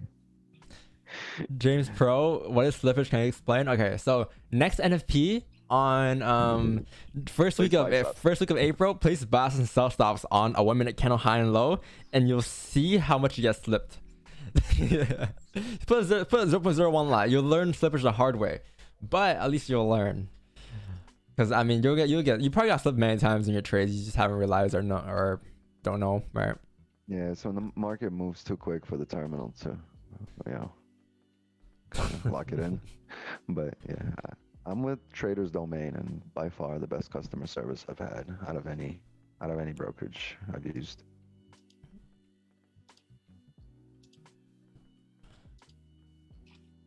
You don't get slipped on funding because it's demo. Someone asked me about Nation's funding. That's down with averages, right? Yeah. I'm not really like. Let's speak on it. Good belief. I'm not really I don't want to say like I'm not against funding, but I don't recommend it. So like I have nothing to say on it. If you're still building your mindset and approach, I would stay away until it's fully like developed.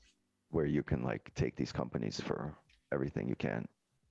Otherwise, like if you're mentally not there yet, it's not gonna help you. It could fuck with your mentality and your approach.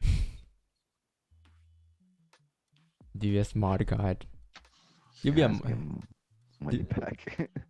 Do not tell him Wix referred you. Don't do that.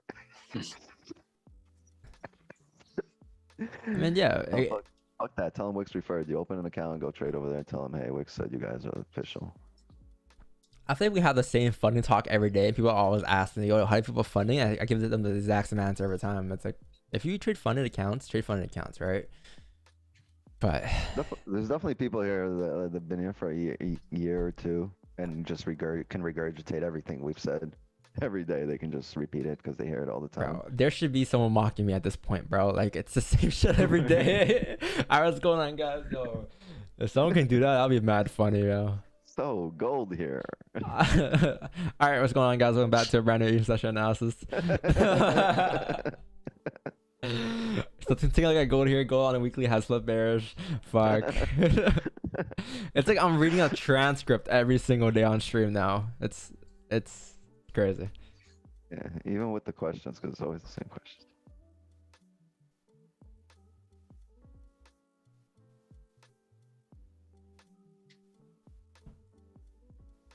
Got in a position here, chat. Got in a position here, chat. Moves out to break even here, making this a risk-free trade. Got Russell TP. All right, chat, close and full here. Share run the shit tracks. Same questions every day. Position here, chat is the biggest one. What, yo, chat? What's your favorite saying from us? Yeah, cowboy entries gonna be new. We're gonna add it to a saying. Shout out to Ted. That was not funny. I mean, she's a runner. She's a track star. It gets me every time. Honestly, I never get tired of that. Like, it's cringe, but it's just the thing. No. It's just what we've been doing for so long. At this point, it's like it's not even cringe. It's not cringe anymore. It's just like it's just our thing. Like, I've seen so many people now post stories and have that song playing. It's like, wait a minute. You know, it's like it's a beautiful thing. It's like yeah, you know, like the classic DJ bullhorn. Yeah, it's a classic thing we do. But this is a thing. Yeah, it's like yeah, it just fits perfect. By the way, where did you where'd you drop those samples and how do you do that? Go XLR. It's like a, what's it called? Your music, right? This is called yeah. What do you call this? It's from a mic. It's mixer, no? A mixer or fuck, I don't know, man. I forgot what it's called. An interface? You have it you trigger it going into an interface? No, it's a physical thing. It's He's actually got it on his desktop. I mean, on his desktop, on his desk. It's this. It's from my mic. It's from my Shure SMB. It's I forgot what they call it. It's a mixer, right? I think it's called. It's mixer, a channel mixer. Yeah, it's just to connect to your mic. So you just load the sample onto a button. I can do anything. Like I can copy your voice right now and just paste it. Yeah, it's pretty cool. That's amazing. I love that. There's like sound effects. I can just talk like this. There's like this. There's like everything. Oh, that's good. Pretty cool.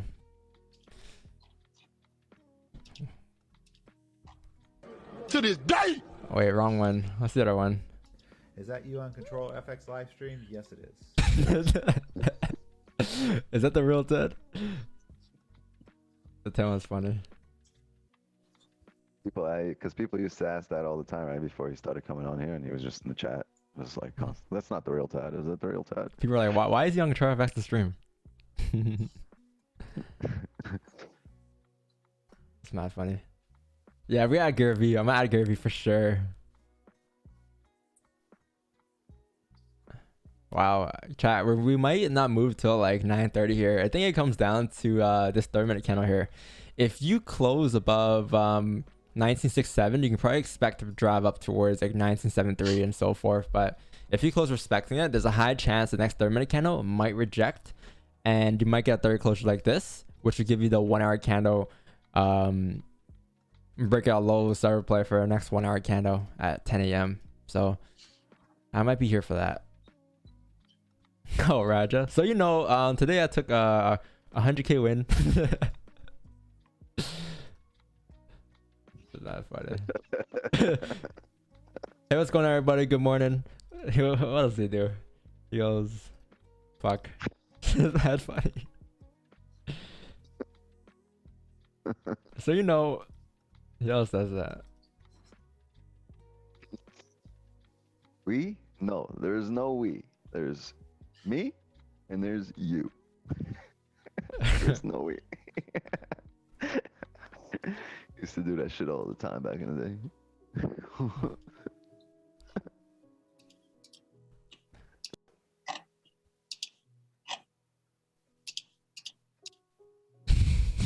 Good morning, good morning. Bro. This is mad funny.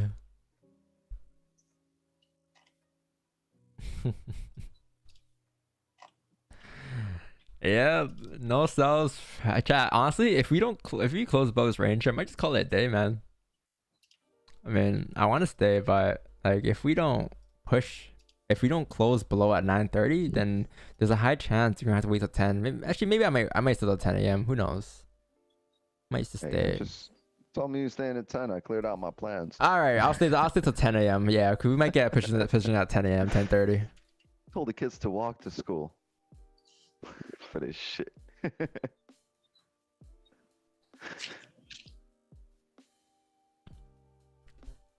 My 3-year-old's like halfway to kindergarten right now. Everyone want to know what I would do if I didn't win this trade. I guess we'll never know. Guess we'll never know. Undefeated never lost. We took it out. We replaced that with Ted. The Ted voice. We still have the stop the cap one. Yeah. Stop the cat. Yo, we've been through so many of them. Yeah. It's like it's like a community thing at this point. Oh wow. Chat, here's the thing. So you might come down and break these lows here. Who knows? But until you break the 4-hour lows, buys are still valid here. So I'll place buy stops on the flip here. And stop loss is going to be current candle, wherever that is. And I'll delete the buy stops once you break the lows. Because once you break the lows on GJ here, you're most likely going to drive down towards the next support level, which is like 152,600, 152,700 levels. So just be aware that something like that can happen in the next couple minutes here. That's a 4-hour.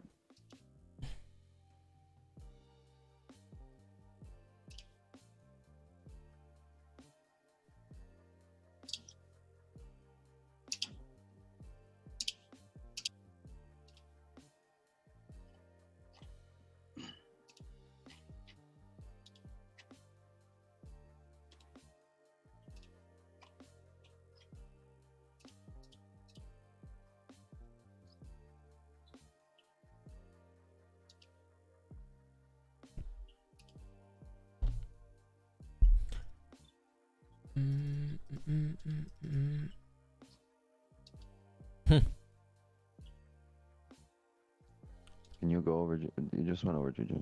Yeah. Just went over GJ. We're breaking 1-hour lows. You can break 30-minute lows, 15 lows, but you can still respect the 4-hour lows here. So.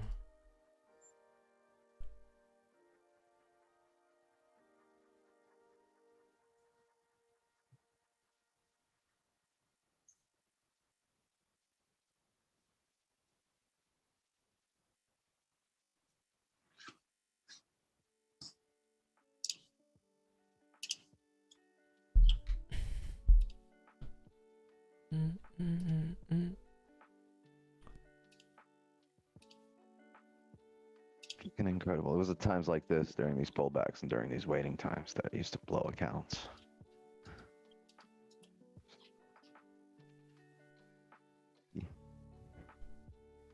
Yep. Gotta keep your emotions in check. Yeah, NYC just opened. Actually, no, it didn't. In 30 seconds. Yeah. Let's see. Can I get some volume? It says my computer already says 9:30, but on the market not yet. Yeah, Nisi opening here. Nisi. It's interesting because the 30-minute count's gonna close. Let's see. It's gotta close above this resistance. If it closes below, we're good to potentially flip, but if it closes above, the next NYC is gonna pop up towards 1973.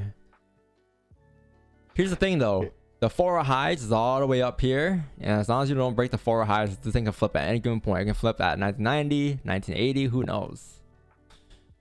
But it can flip at any given point today.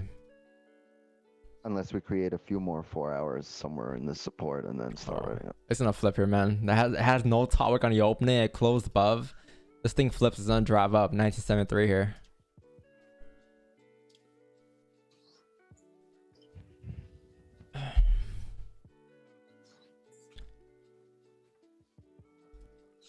I don't mind an onion from there. Just gonna be late. 10 a.m. man. If there's no reason for me to take another trade today.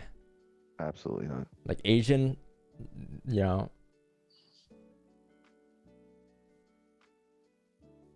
This is interesting though. Get a top wick, but close below. Maybe another fake out. So if that happens, it'll be 9:45, 10 a.m.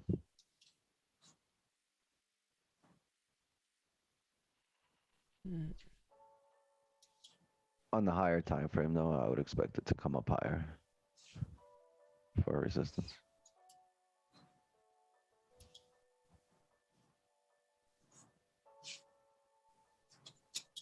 I'm fine with calling it a day. I'm here for the vibes. My trading is also pretty much done for the week. The week's done. Like, slate it. What are you gonna do? You're gonna so now I got you know, I don't know how many pips we got this week. Like, I'm gonna get another 10. Yeah, like yeah. Like, I mean, you take advantage of the volume, right? But it's like you took a trade, and like especially at lunch session, there's no need to like force like another setup at all. like if this shit was clear right now and banging on my head, like yo, this Yeah. like clean. Like, but this is very rough. Where the levels are bouncing off of right now.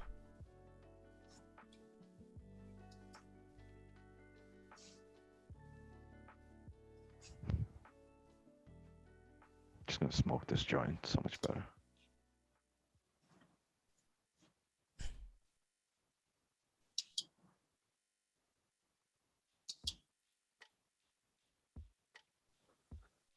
Here comes the flip. Oh, this is a banger. What song is this? Nice. Yeah, chat. So here's the flip here. You can see that this 30-minute candle closed above the range, right? And we were kind of expecting this kind of flip, and there's the flip. Now we should drive up towards like 1973, 1972 levels. There's no buys for me, but if we're definitely bullish today, I'll take buys. But yeah, things should continue up. And I mean, by the looks of it, the 1 hour candle, it comes down to the 1 hour candle, because now look, there's a 1 hour support right here at like 974, right? So if you close now respecting that resistance on this hourly candle, there's a slight chance we can start to flip, because then the 1 hour has found resistance and the forward candle will then flip bearish. But if you close above this 1 hour support, then say goodbye. You're probably gonna drive all the way back up to like 1983, 1992, right? So it comes down to how we close in about 26 minutes here. Which one is a 1 hour closing respecting that resistance, and maybe like a 30-minute candle closing that resistance? So like in the end, you're looking at 10:30 for positions probably. Because the 1 hour closure, right? That's 10 a.m. plus a 30-minute candle closing at resistance. That's a 30-minute candle. So 10:30 is your next position if you're looking for something. Or if you want this idea to play out. If it doesn't play out, then just scratch the idea and just move on to the next idea. But you want something like that to happen probably at this point. Just be patient. We know what we're looking for here, right? There's no need to be in the mix. Damn, 950 viewers on 930. You guys are over traders. You guys are all waiting on Bitcoin at 5 p.m. All of you. BTC? Hey Don, did you see the BTC charts? 6 p.m. tonight.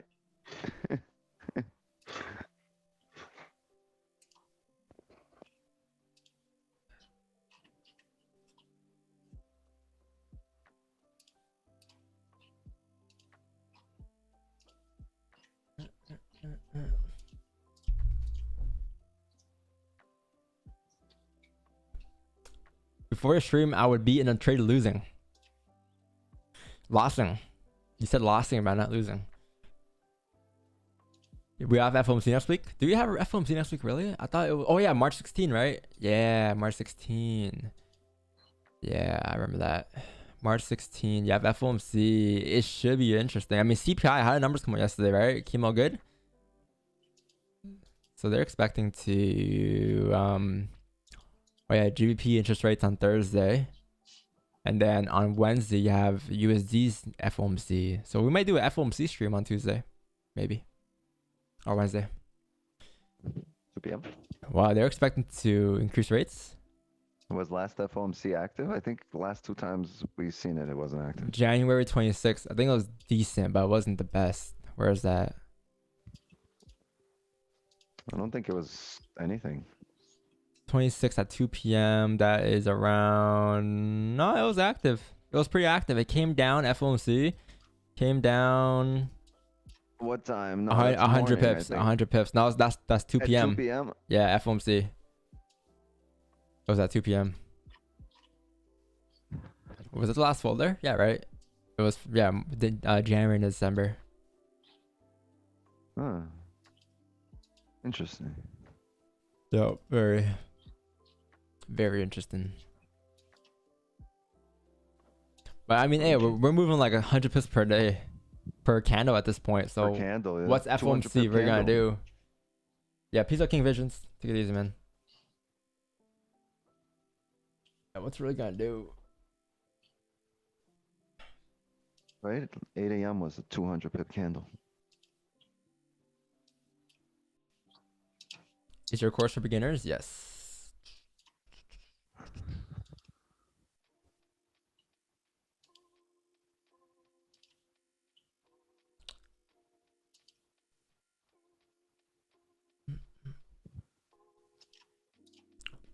Sells on 30-minute GJ? No. Careful. It's a range 1 breakout. You want to see, yeah, understand the 4 count is still open here. And at any given point, this 4 count could flip bullish here, right? What I'll do now is I'll have buy stops there if I were you guys, like, or if I was trading GJ, buy stops on the flip, stop loss is the current count low, and TP is like up here.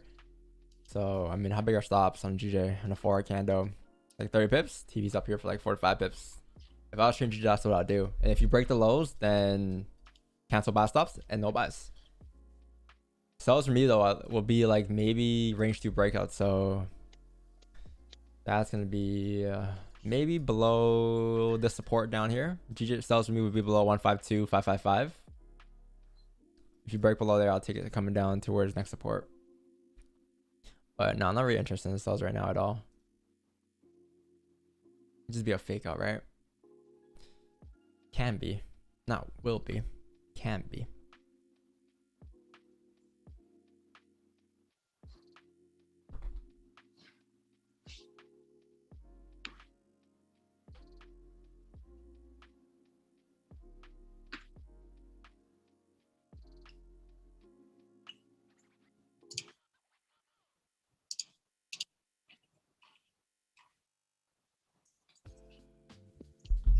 Traders domain 4 hour looks different, so if people are confused,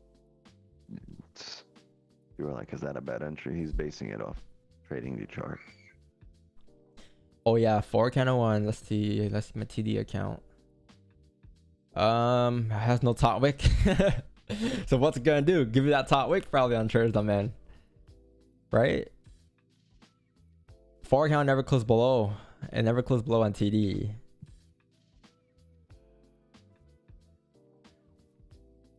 Ted said TD 4 hours better. Yeah. I don't get it. Why? Is it the time, like the way it closed? Like I don't get it. Like, how come though? What's the reason? Oh, why he said it? I don't know. Maybe for the way he trades. I don't know.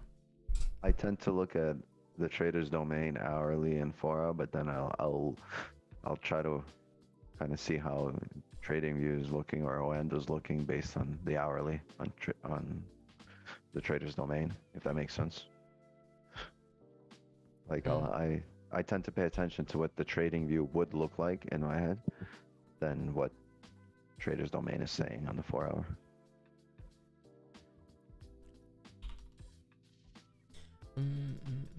Yep. So this 1 hour candle here in 20 minutes here, if you close above 1973, you're looking for 1983 here, and there's no sells obviously until you close.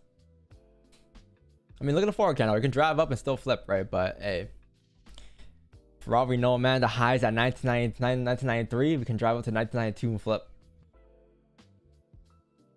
But you don't want to guess though. Don't want to play the guessing game.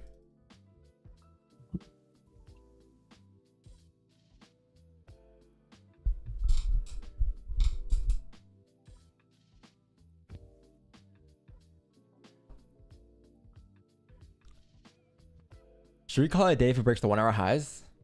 It might, and it might still come down. Yeah, the 4 hours is so heavy. Yeah. I'm not really like down bad ticket trade, you know? Oh, kick it. Do a wordle. Also, yeah, but about the brokers chat, like on different brokers, yeah, like there's different, like the way price closes differently depending on like the rollover time, right, of the broker. And for instance, like for me, this here's how I view it. Whichever way you view the charts. So for instance, let's say you've been viewing Oanda charts, right? Trading view charts, Oanda for the last like, you know, for your whole life period. Then why not just continue to look at that time frame or look at that broker? There's no need to switch between, like, you get confused. Just stick to your broker.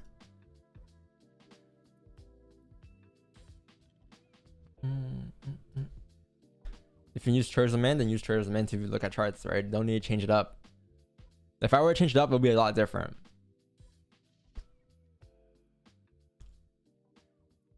It's not like Blueberry Markets though. Blueberry Markets has the same candles as Oanda.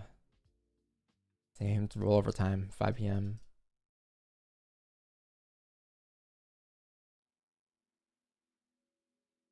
I have a demo at 3K. What lot size would you recommend? 1 to 50 leverage. 1 to 2% risk per trade. With 1 to 50 leverage, you should be able to do 1 to 2% per trade, right? For sure. It's not so much on what loss size you pop. It's more so on like the risk per trade, depending on the stop loss. So you gotta calculate that whenever you're entering positions.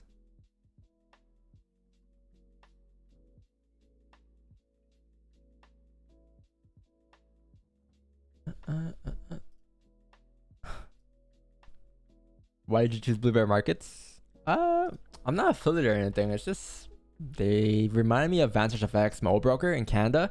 They're regulated in Canada. They got smaller spreads, so like 0.05 usually on average on GJ to 1 pip. Gold spreads are like 0.08 to like 1.5 pips, right around that range. Sometimes 0.05 in that range area. And then you have no commissions on gold, and you have $7 per lot commissions on it. Currency pairs, GJ, etc.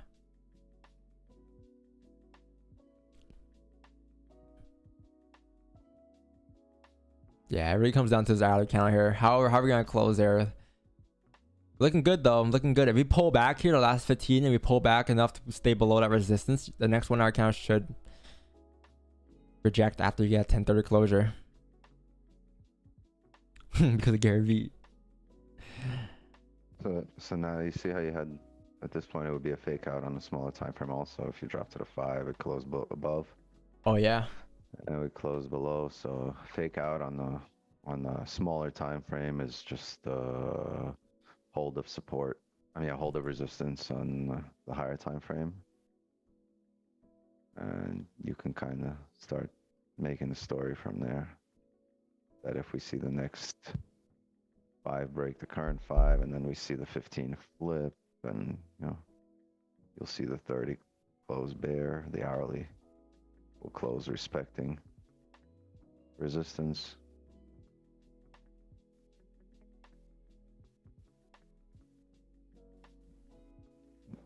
And the volume from NYSE should just take it back down. That's not guaranteed. You still need closures, right?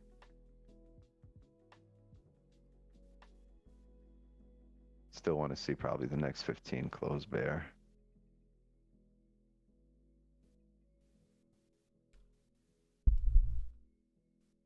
You have news at 10, right? Yeah, you have news at 10. I forgot.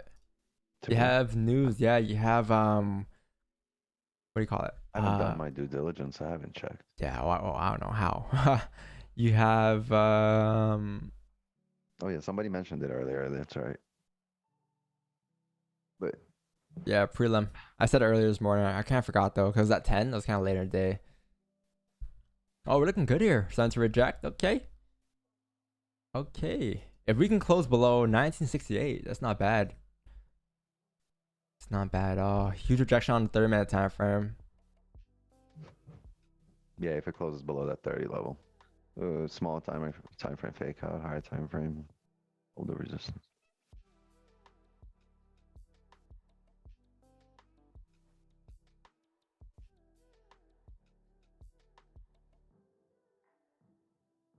Take 68 down to 62.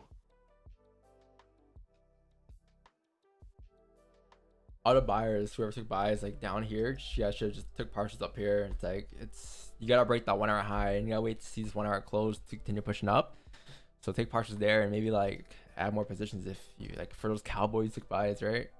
But there's no buys for me. No buys for me, no sells for me. Just yet. Try to survive.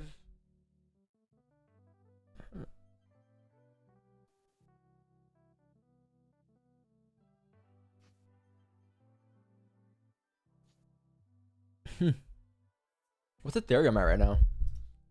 You couldn't wait till 5 p.m. No, I want to see what Ethereum was at.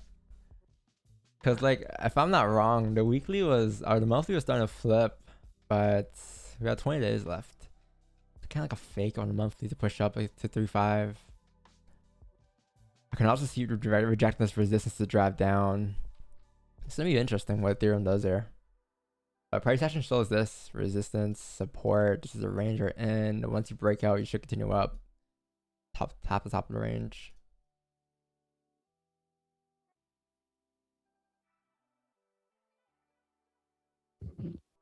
I like how TradingView has its logos now to the left. Shows like the sign, the symbol.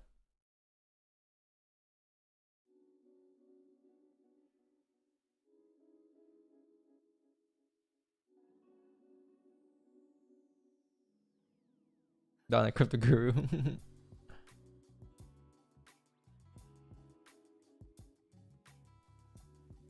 Yo. Yo. I just had a thought. Have you ever seen RoboCop? No. Wait, have I? Hold on. Let me check the cover. Which one? The old one. Yeah. The 80s one. No, definitely not. No. Bro, you gotta watch it. Number one. Number two, you gotta sample. There's this dude on it.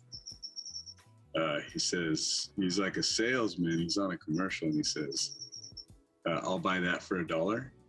So if you go to YouTube, with the two girls, yeah. Dog, yeah. If you go to YouTube and you check it out, you have to sample that, bro. What's it say? He's just like, yeah. Go to YouTube and check it out. It's dope. I'll buy that for $1. I'll buy that for $1.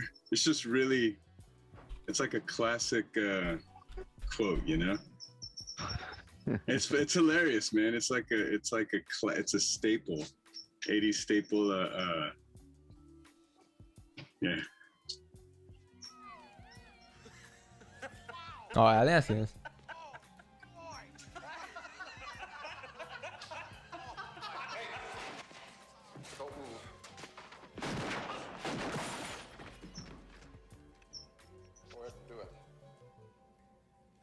Dead or alive, you're coming with me. I'd buy that for $1.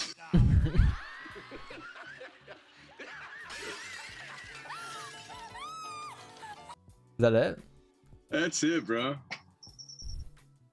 You have to sample that, bro. But when am I gonna use Maybe. I don't know. I guess like when you're like setting up for a buy or something. I don't know. You know. Man, that movie is kind of. I gotta watch RoboCop. You got me thinking like of this whole sampling thing now. You know. You're a DJ, no? You know what, man? I always wanted to be one. And I honestly, when I was a kid, I used to like spend all my money on records, and I just didn't have anybody around me that knew how to do that. And then later on, I got into production, but it was something that I was always like, oh man, I wish I would have like been around. You know, I was mainly around like taggers and party crew. I don't know, but I didn't really know any DJs. But I would have, I think, become a DJ. My brain thinks that way though, with like samples and stuff. But now I'm gonna be thinking like, all right, what can go on that? Yeah, we have like the slots are like all filled right now, and like to add one, we gotta take one out. But oh really? Yeah, like we have like 12 slots and they're all full. See, let me show you. I'll show you what I got. But I mean, I never thought to use it on. I can probably add more. Like, I mean, this thing. Oh yeah. You know, I'm not gonna buy that for streaming though. What am I gonna do with that? What am I gonna do with that for streaming?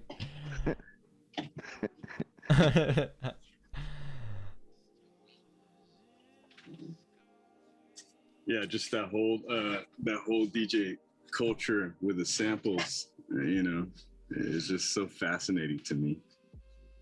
It's like it like hypes people up in a way that nothing else can, you know. Mm-hmm. Love it.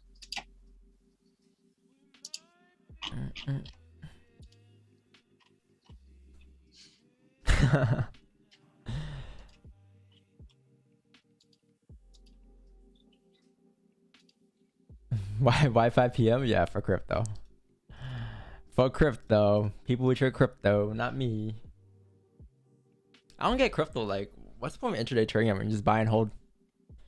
It's like you buy crypto, hold it for the next 10 years. Who gives a fuck, right? If it's gonna drive, it's gonna drive. If it doesn't, I mean, if you truly believe in crypto, it's gonna drive regardless. So what's the point of like intraday trading it? Just take a buy and hold forever. You don't gotta get the best prices, right? But just buy and scale in, I guess. I don't know. Like if it goes down to $1, okay, go down to $1. But if it goes up, it goes up. It goes back up to 100K, 200K, like, you know, 500K, whatever crypto goes to. ETC goes to. Never understood that though.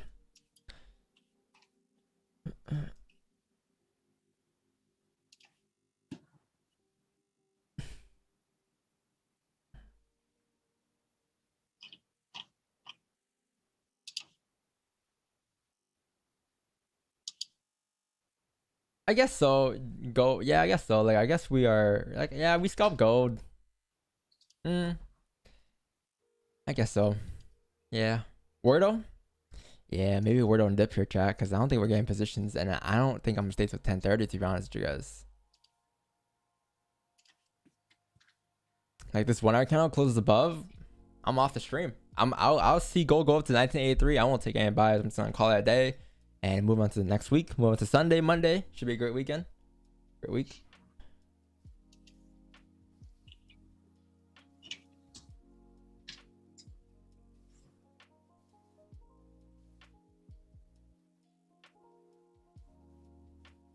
So if you want a repeat of the last 2 weekends, just take a small account and open a position before market close at 3 p.m. or 4 p.m., whatever you want.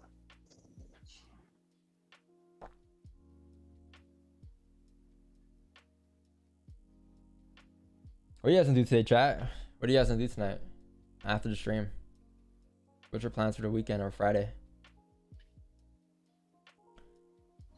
I know what I'm doing. The same thing every day. Create content, like volleyball and Leafs. Nah, no ball. Create content to like, I don't know, maybe 10 a.m. Upload a video on Instagram, YouTube, TikTok, and then reply to all DMs, which takes another hour. Around like 11:30 to 12 is when I should be calm and chilled. Yeah, that's my day. And then after, I'm just gonna chill. I don't know. Play some PS5 or something.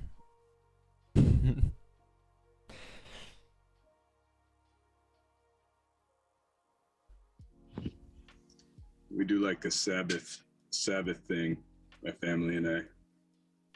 So we'll my wife cooks this giant Sabbath dinner.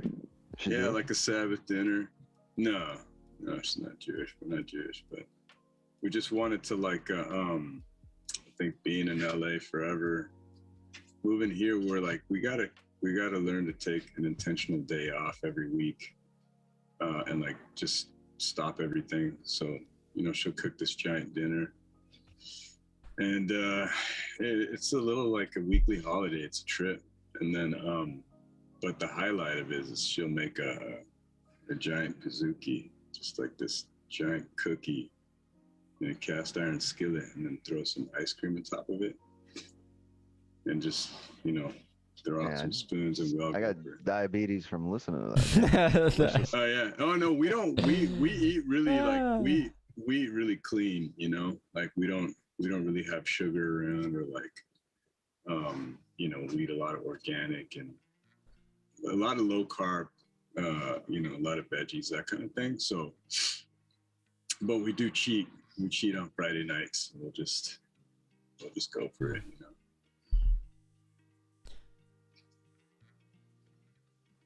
But it's a good way to like start the weekend. Yeah. Just chill out. And the kids love it.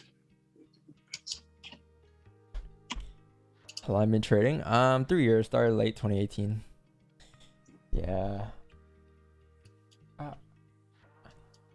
Cast iron ice cream. How does that work? Does it melt? Yeah, no. So she gets the cookie dough. She just spreads it out in the cast iron skillet, and then she'll throw it in the oven.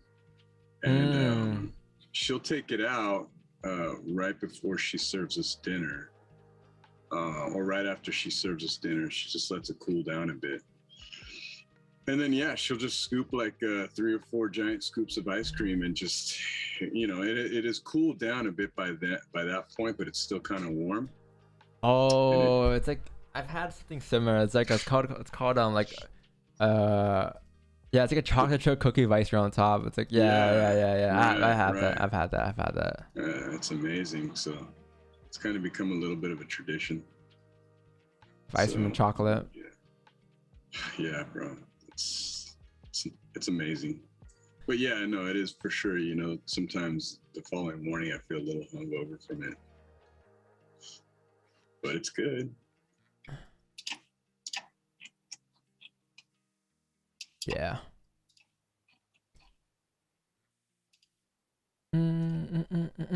What's your day ago? No, there you go. You guys what? You guys, do you guys do like the healthy stuff, or what's up? You guys do like, do you guys practice like healthy practices? I don't know what I'm trying to say. I smoke a big fat Jamaican joint before I go to the gym. That's what the fuck I do. It's a good health plan right there. I fucking dry scoop protein powder, and then I'll smoke a joint, and then I'll Oh, really? hit the Really? gym. I like a motherfucker. Gary, I ain't got time to drink that shit. I just swallow that shit. Are you for real, bro? You just scoop it up and swallow it? That's that's gangster right there, bro. Hey, Dragos, $10 donation. Thank you. Thank you. Thanks, brother, for a $10 donation, man. Appreciate it. You gotta donate, man. Why you guys donating me money? Actually, I donated you guys enough money today. Just keep it. Do you start your own cap though? Yes. Never was funded. Never was funded. No funded for me.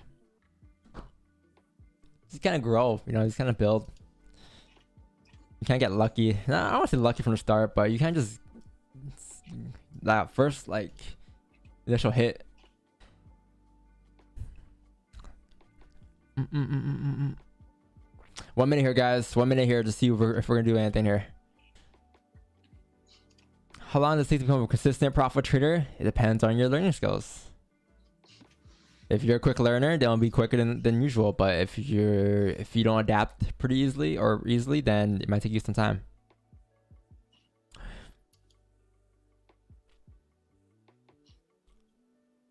All right, now I'm getting these Friday questions. I don't want these Friday questions not chat.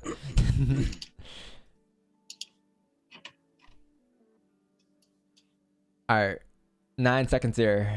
I mean, they're expecting what for news there? Let's see. They're expecting bad numbers. So if numbers come bad, and yeah, it makes sense. Gold closes above the range. It drives up at 10 a.m. Let's see. I'm expecting price to just close right resistance. I mean, for me, there's no trades here for sure. Like it gets very choppy now, and just when you want to just stay out and call it, you want to just move on with your day. But yeah, chat. We'll do Wordle before we go. Wordle Wicks. Nothing for me here. GJ closed bearish below the range here. This count may drop down, so it probably will break the 4 lows. Chances are there's nothing clean here. So if it's not clean, then it's not for me, man. I'm staying out. All right, chat. Yeah, let's do word on dip. Let's call it a weekend here. Finish off nicely. So keep our word streak going. Give me a word, Wix. Mac. We need more vowels. No, don't do that.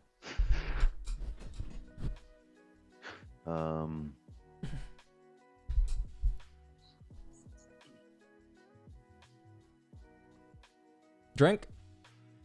No, let's get 2 vowels in. Oh, yeah, drink. 2 vowels. Yeah. Let's go with drink. I'm fine with drink.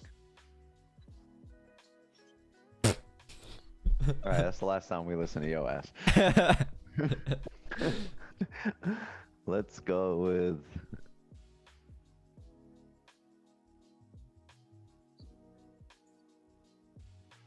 we need an O and an I. No, we have an I. There's no I. AE.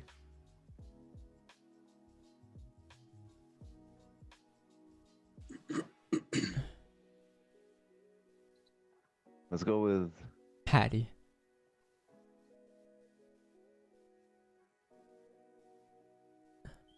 Grace. No. Paste. Paste. Yeah, there we go. Nothing that we haven't. PASTE. Okay.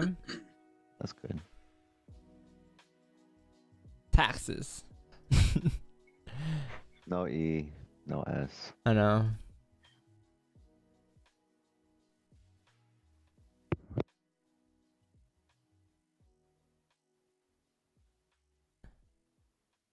Do taste. Oh no, wait. The T. Never mind. You told me to unraise your hand for taste. We just did taste. I know, Bro.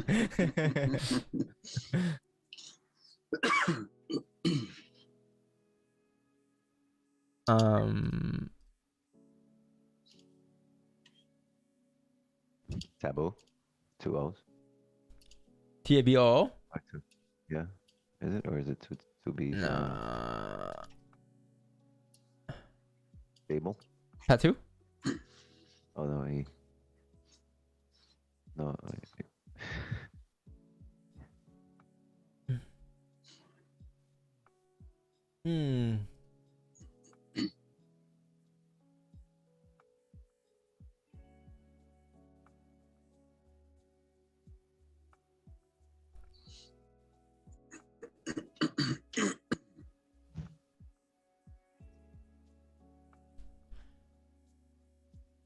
Man, can I get my weekend going? Jeez.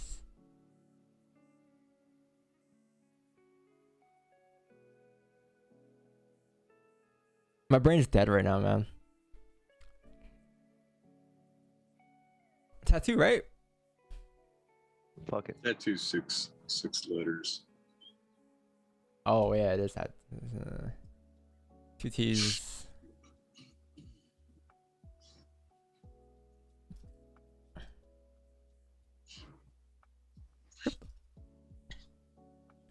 TA. I'm thinking TA, man. TA.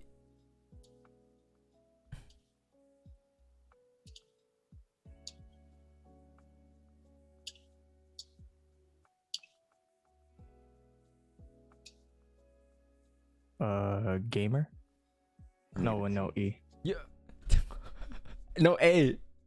Come on, Charles. No, gamer. Gamer does have wait. A. Oh yeah, no E. No. Yeah, no E. Yeah, sorry. You could do Gator. Gator. No R. Yeah.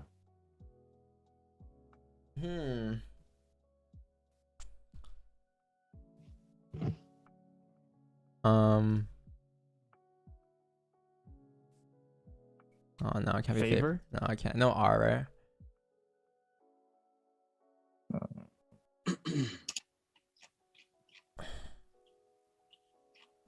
Oh yeah, we're pushing up. Nice. Fade? No E. Oh yeah, I keep thinking E's at the end. Mm-hmm. All we have is 2 letters, T and A, right? Mm-hmm. We suck. Oh no, we suck again. No E. No S.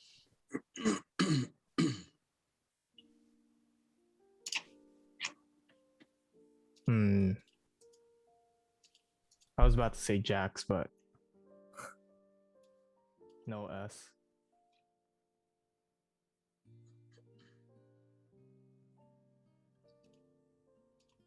Chat. I can't even see chat. I need help. I need help here. I really need help. I can't think. I wish I can see chat. I hid my chat. I'm looking at words in Discord I can use.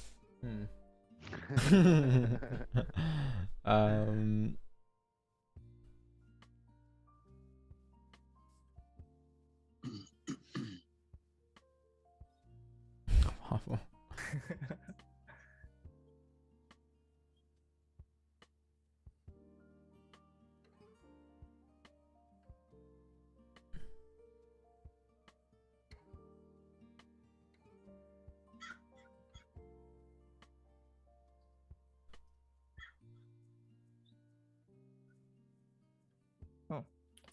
Bait? Oh no, T's not there.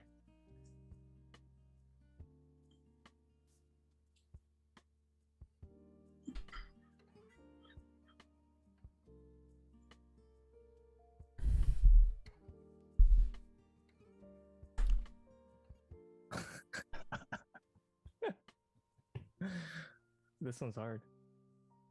Yeah, it's because our guesses are just tough. She fucking put drink as the first. Yo, word. you agreed to put drink. You agreed to put drink. I'm culpable. Where's Ted when you need him?